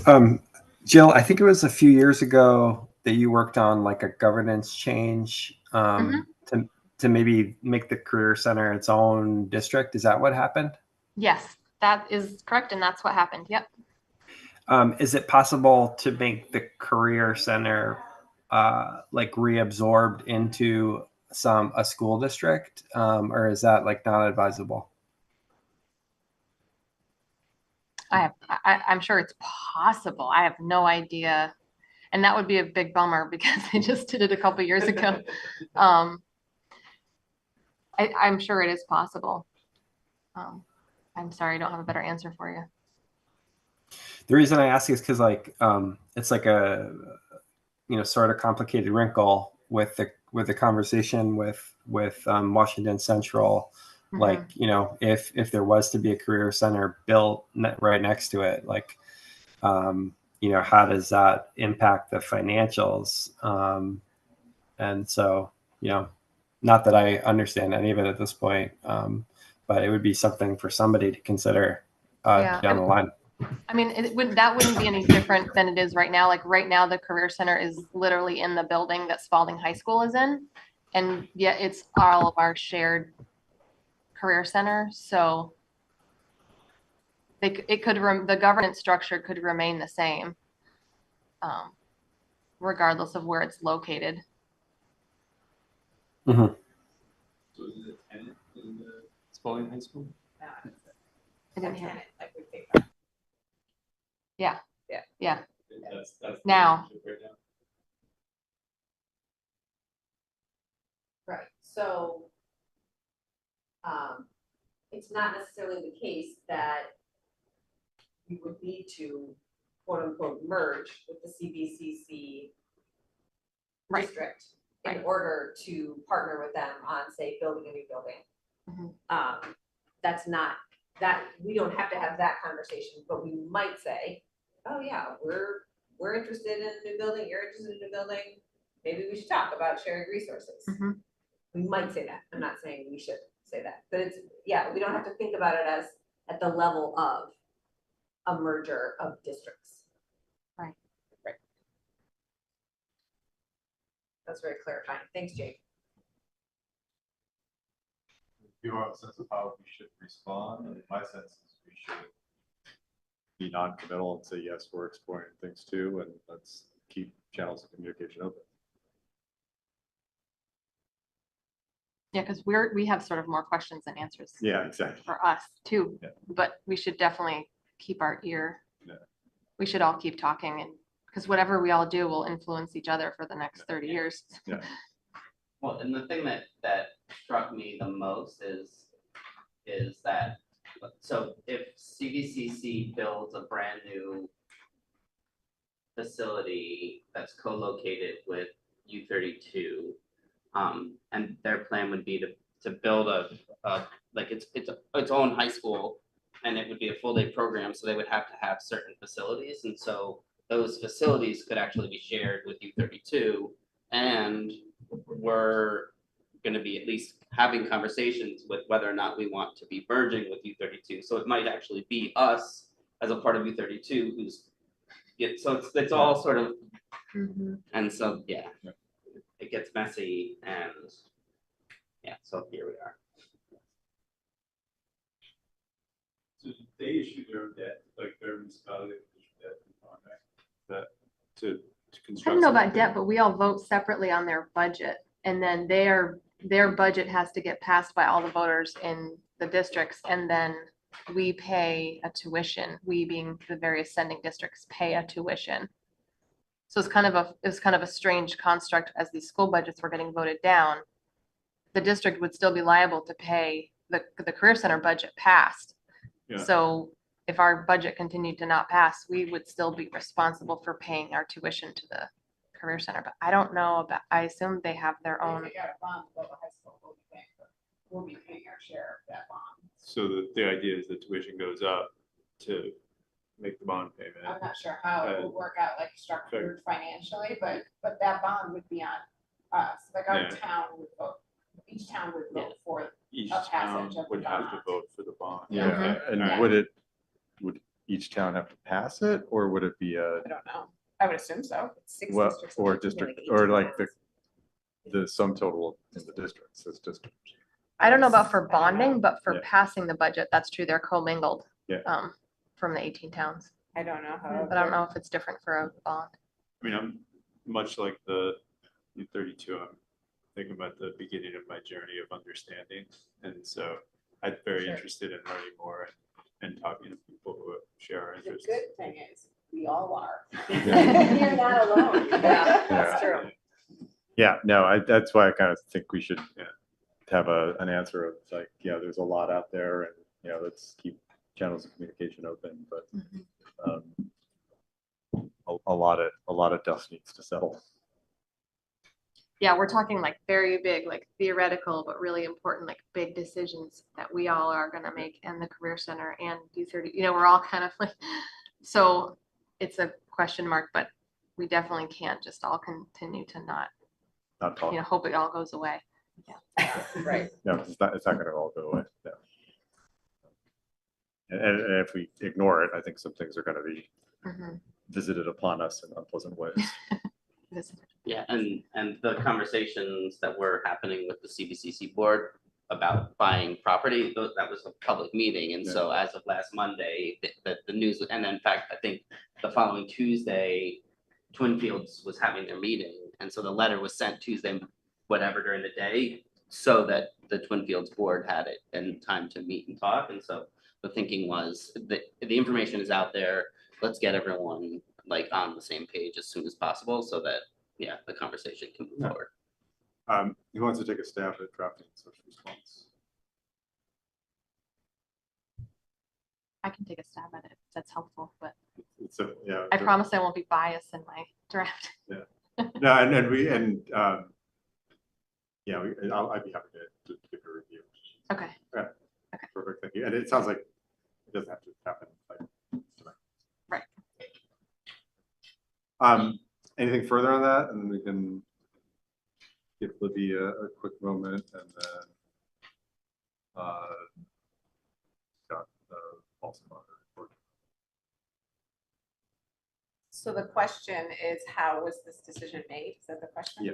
And again, I just want to, just from a board perspective, this is very much an operational decision, which is not the purview of the board, but I think it's definitely helpful for the board to understand how operational decisions like this are made, especially when you have questions about it.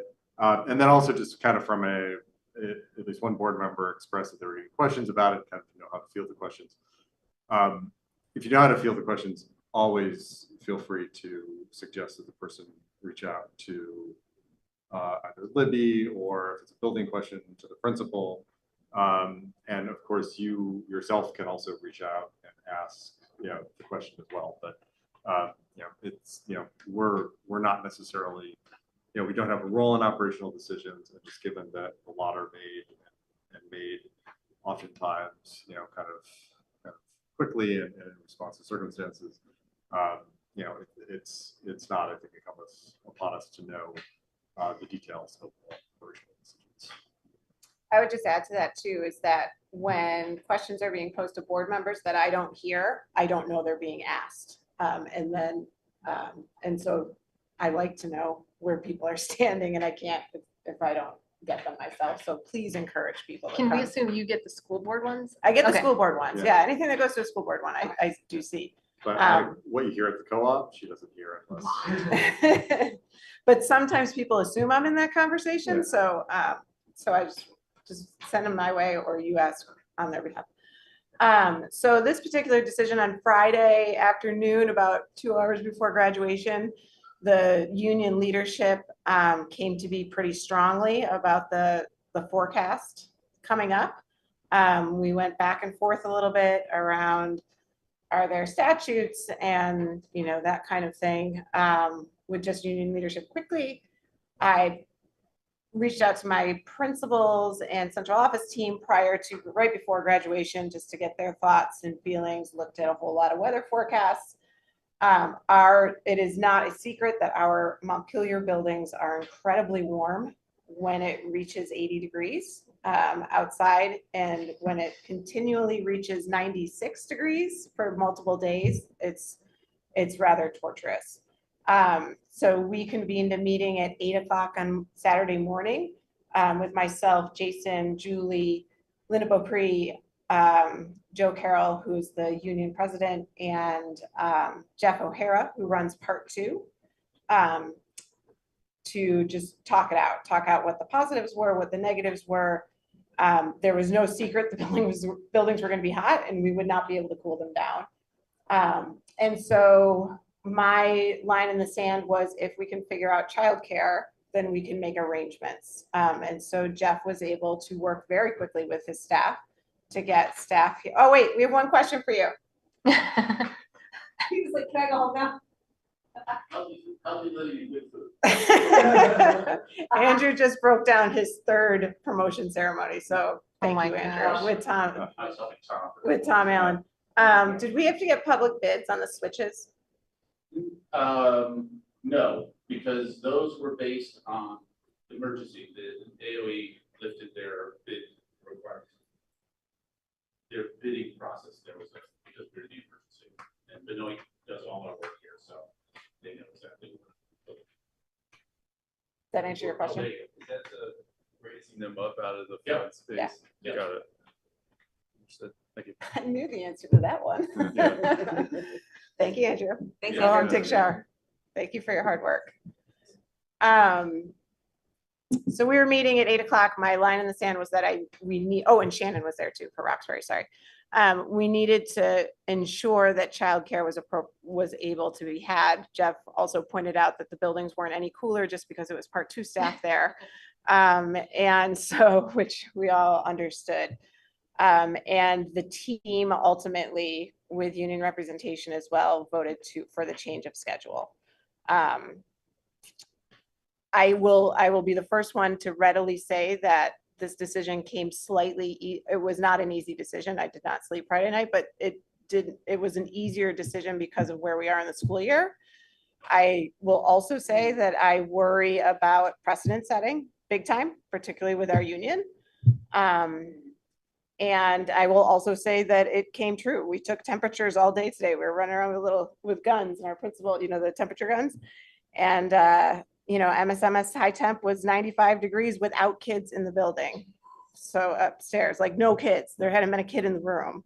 Montpelier High School, the high temp here, we moved everybody down to the first floor here at Montpelier High School because we could, because there was so few kids here doing retakes. The high temperature was 89 degrees in a classroom. At UES, they had the ultimate high, it was 93 degrees in a fourth grade classroom, it wasn't Morgan's. So, you know, the other things to think about it was Julie took the temperatures at 7 a.m. at the upstairs of MSMS before anybody was in the building except for her and Mickey. And it was already 83 at Main Street Middle School on the second floor. So that's just untenable to be in a room with 20 kids. It's just untenable. There is no learning. Right. There's not a whole lot of learning going on the last few days of school anyway, if we're honest. Taking kids outside in this heat was not an option. That would probably have been worse, quite honestly, for health. So I feel pretty good about this decision. I understand, being a working parent, I understand that this can be challenging for parents.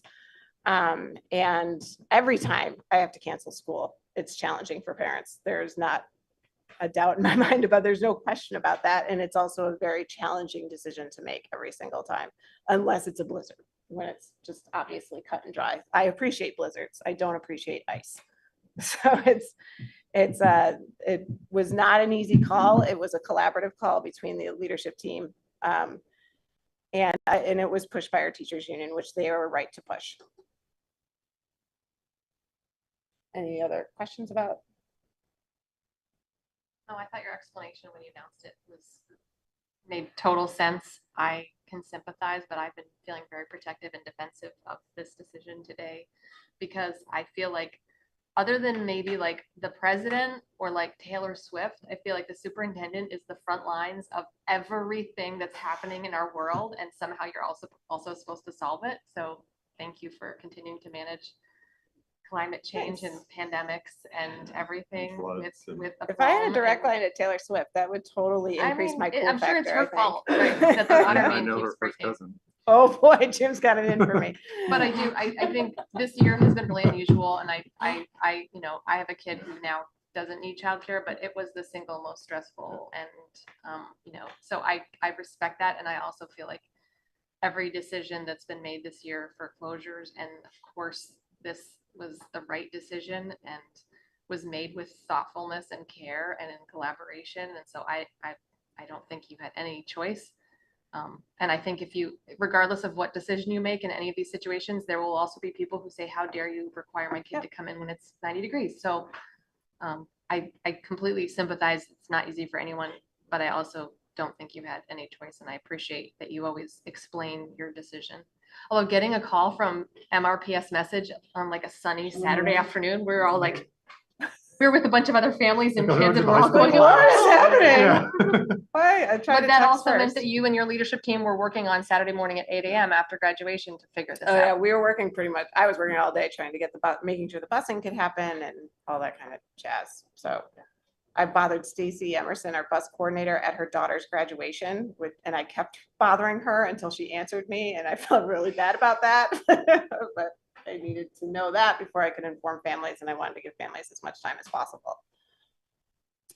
And I do also want to say this year we had some four unique things, right? We had 3 water main breaks, which has never happened before. Not in Montpelier proper, but at Union Elementary School. It happens every week, I think, in Montpelier. But that influenced one of our buildings, and we had a total eclipse of the sun. You know, so that's 4 events that that I don't know what I'm supposed to do about that. One of which at least will not happen. Exactly. Exactly. I can guarantee you one will not happen next year. At least not here. Jake. Yeah, regarding unique events. So the eclipse won't happen next year, but you know, I think that knowing what we know about the buildings and how they handle heat, you know, I wonder if there's a way that we could construct the school year better to avoid unexpected cancellations. Like, you know, the school year next year starts 2 days earlier than this year. So, you know, there's a probability that August 28th school might get canceled because of too much heat. And I realize also that it's probably already agreed upon, contractually to have the year the way it is. But I think, like, can we be smarter about it? And, do we have reason to believe that the water main is going to hold up perfectly next year? I haven't heard, that the way that they fixed it is a permanent and enduring solution. So, like, I am very sensitive to unexpected cancellations for parents. And, I feel like there are definitely things that are out of our control, but I wonder if there's ways that we can, adjust the things that are under our control to make the school year as configured, strategically as possible. Well, two things about that. One, the water, we can't say it's a singular water main because 3 different pipes broke. That were 3 different systems this year. They weren't the same pipe. And I think, Jake, you asked me that one, the second one blew.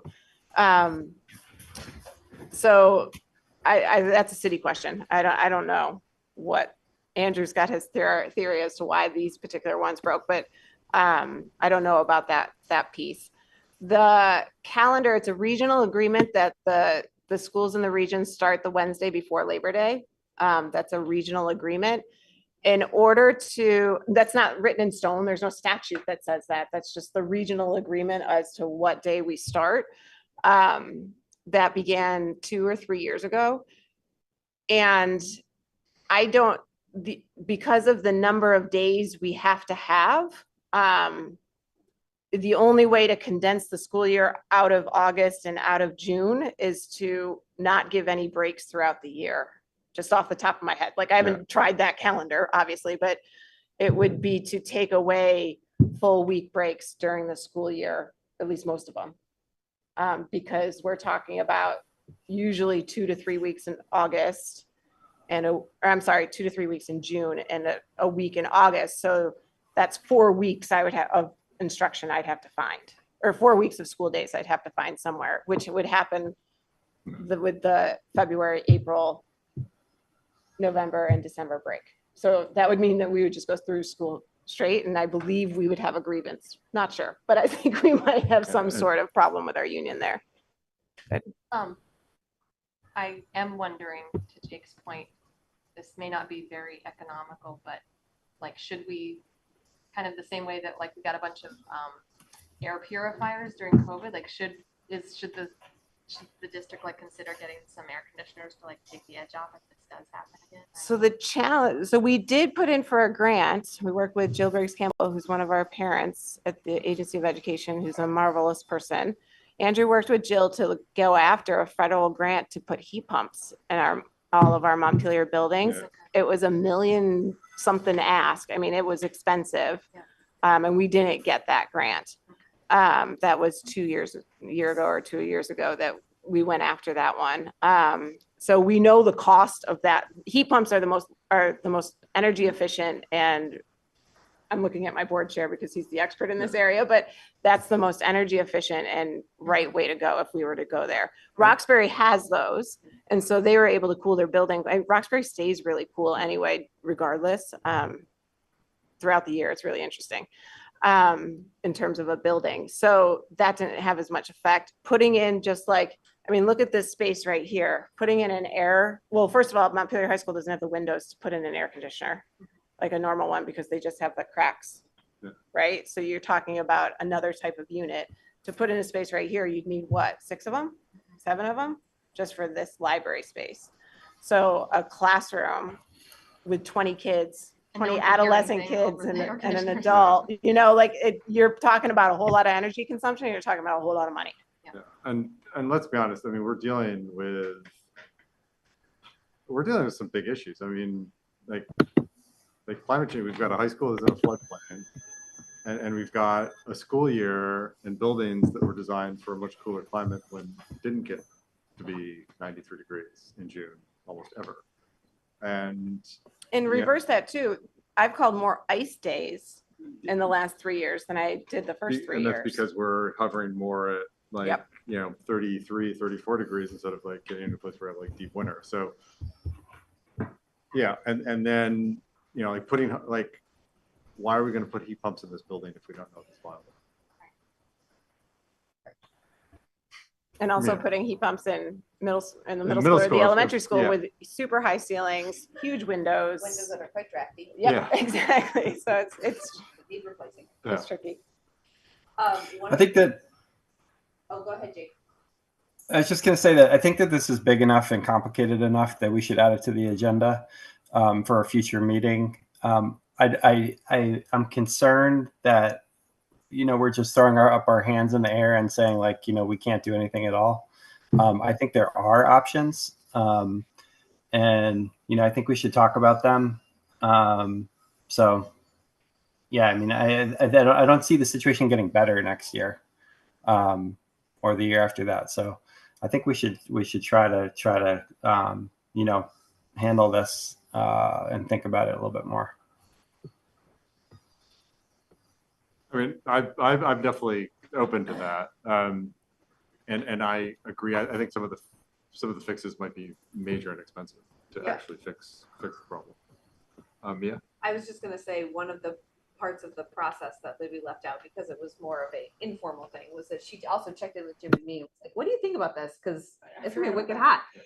And I was like, I don't love the idea because I don't love the learning loss or the time out of school. Of course, I also understand not a whole lot of learning happens in the last week of school because it's just like, there's just so much excitement. Fun with friends is learning. Yeah, However, it's it's true. not academic learning. And in retrospect, I think you made the exact right call. Yeah. So I wanted to say that, and I also want to echo, so what Jake is saying about, let's take a broader look at this or a deeper look at this. I'm not quite sure which one of those it is, but a longer look at this. My feeling here is you made the call you absolutely needed to make, but you made it because it was like slamming you in the face in the moment. We don't have that right now. So let's think about like, what are our contingency plans? Because our infrastructure is not going to get better and the climate crisis is only going to get worse. And so when we have snow days, you have rules that you have to follow for snow days, right? Like maybe it's not statute, but there's like guidelines that you have as to whether or not you call a snow day. They're not written by anybody other than myself, the bus company and the road crews. Right. So there's like, you've come up with some sort of plan that you follow when you're like, oh, weather's on the horizon. I'm just thinking like, and you came up with that plan when you weren't staring in the face at a snow day. Like, so since we don't have the crisis right in front of us, I think it would be helpful to take a step back and say, if it's a water main break, can we keep school going? Like you and the decided to do, and the teachers amazingly executed just a few weeks ago when UES had like all came to the high school. Probably not ideal, but again, had to make the decision like in the moment. So can we put together some sort of like, if it's a water main break or if it's a super hot day, what are the things we could do? Kind of plans. This is, I think we're echoing what Kristen has been mentioning a couple of times at other meetings, this sort of like facilities contingency plan with these bigger existential issues facing us. So anyway, I just wanted to echo that. Some long-term planning, I think is a good idea. I think we will see some things from the union regarding emergency during absolutely. negotiations, particularly around things like water mains and stuff like that. And the other thing I'd say too is we made it work that day. That it wouldn't have worked if it was raining out because the kids were outside for the vast majority of the day. Yeah. You know, like we can't move 400 kids to another building. That's the challenge. No, I understand. You made Inside. and again, like in the moment, made the Right. exact right call you needed to make. What I'm saying is that's maybe not the permanent answer, but I think if we spent a little bit more time and gave ourselves the space to think about what could we do instead of cancel school. And I would want our teachers union to be at the table for that conversation and maybe some caregivers to, but just, it seems worthwhile when we don't have the crisis facing like right in front of our faces to think about that. Yeah, I'd like to echo that because I think, as I look at this past year and this past week, and I have no objections to the call, like in the circumstances, to be clear, but there's emergent issues like a snow day or a water main, it's like, boom, it's happening, decide. Then there's things like an eclipse and heat that's coming with about, 3-4 days notice. And those feel different to me. And in some ways I feel it's unfair to you, Libby, to kind of send you in there with nothing. Right? Like, and I almost wondered if there's a role for maybe to start in the policy committee or something to look at the issue and say, okay, well, when we have, obviously you don't want to get into the middle of an emergent decision. That'd be nonsense. If you for us want to to- wake No, I up don't with want- me and do a snow I days, do you're not. welcome, Tim. It's a barrel of fun. That'd be terrible. But I share your concern about precedent. And when you have these things, then it becomes easier Yeah. for the next thing and the next thing and the next And thing. expected from our union as well. And if you're in there without sort of a clear statement from the board on what we think is an appropriate, paradigm based on parental and the staff and everybody's, interests, I think it might be an interesting role for the policy committee to kind of wrestle with that and maybe try and formulate a different approach and how maybe there's the parents, some caregivers are at that table with the union and, your leadership, just to offer that voice and maybe that's helpful and maybe it gets the same decision, but folks feel a little bit more included. So I think I'm in many ways, I feel like I'm saying something similar to you, something similar to Jake, but I think we could support our leadership a little bit better if we kind of come at it before the emergency hits.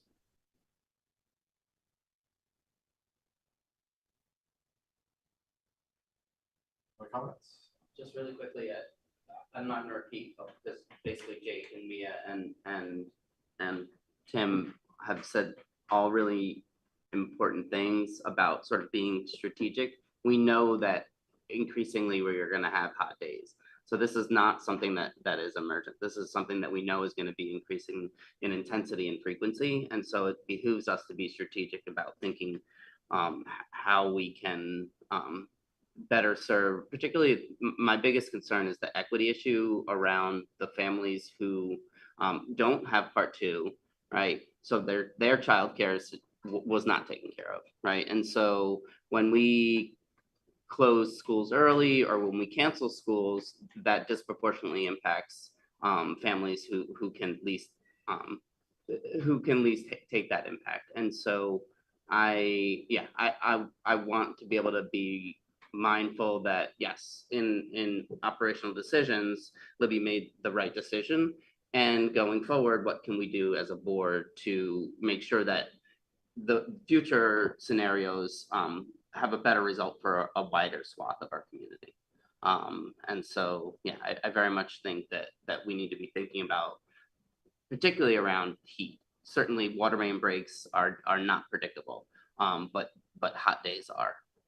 And so this is something that we need to be thinking about going forward. This is the Taylor Swift and the president scenario that you're needing to solve what is so much more about the responsibility of our community. So the other thing I thought about a lot today is like, we should do something, but our budget didn't pass the first time. We had to close an entire school to get the budget passed. So we're sort of stuck in this really challenging situation where we are continuing to literally get floods and pandemics and heat waves. And yet we're kind of paralyzed by resources to actually do anything differently. So, and it wouldn't be the union be at the table. Like I think that's like a reality. They will have some suggestions on this. And that all those pieces that folks were having trouble with are all negotiated. So I actually think very little of this is in your control. And I'm just feeling very like sort of, this is again why we need to have these like, it's scary, but like really big conversations about like merging and moving, and because this is not going to go away. And yet I also don't think we would get $1 million bond passed to put mini splits into this building. So what can be done? I don't know, but I also, our entire community needs to support childcare and needs to support families who can't take time off, and needs to support investing to keep our schools funded and safe. And so I guess this is sort of my plea to the larger community, that it's really easy to just say, fix this, fix this, fix this, fix this, fix this. But if we can't get our budget passed without making some serious cuts, I think we're not gonna be able to get. The big joke today was, Libby, can you just fix climate change today, please? Mhm. Can you just fix this for us? That was a big joke today. I agree, John. I don't want to minimize some of the things we may be able to do to get ahead of some of these things, but at the end of the day, when conditions make our buildings not habitable, it takes a big resource investment to make them habitable, and we can do better things about planning for childcare, and we can work with the union. But if we're going to have close to 100-degree temperatures in our, I mean, you have to air condition to have people be able to function, and that is not going to come from us talking. That's going to come from the community changing how we resource our institutions. Yeah, Merritt. Yeah, I just said that as much as I would love Libby to fix climate change. Having been a climate activist, please. Yeah, that's my summer planning. Great. I think it's a much bigger and more like systemic problem than just how Libby makes the decision about whether or not to close school. And I guess like if community conversations are going to make people feel better about it, we could do that. But I just think it's a bigger question than just the policy there. Yeah, and it's everything. It's childcare too. I mean, like our primary question should be, can we safely and effectively educate our kids in the building? And we have the reality of like, what are kids going to do about childcare, which should not be on schools, but it is. We will talk about this more. Because it is very have air important. conditioning. I mean, They don't. But the new CBCC building will. Yeah, a new high school, if we built one, would. Alara. You could start like an MHS, like Babysitters Club, and have high school students offer. I've thought of that too. I love this. I mean, it was kind of a joke in my head, but then I was like, wait, that could actually work. And then maybe like a small stipend or just like CBL or like volunteer hours for like college applications. If I had another year here, I'd look into it. Tell Amani. Yeah. Okay. Miriam heard it.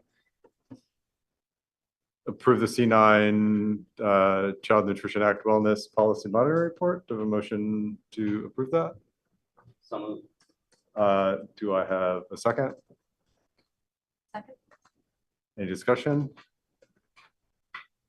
All those in favor? Aye. And before we adjourn, two things. One, congrats to all of the various graduations and promotions. We had a wonderful ceremony at the high school. We had a very nice ceremony at middle school. Those are the two I saw. I'm assuming UES, RVS also went very well on the promotion day up. Alara gave a fabulous speech at the high school graduation. Thank you for doing that. And then this is Alara's last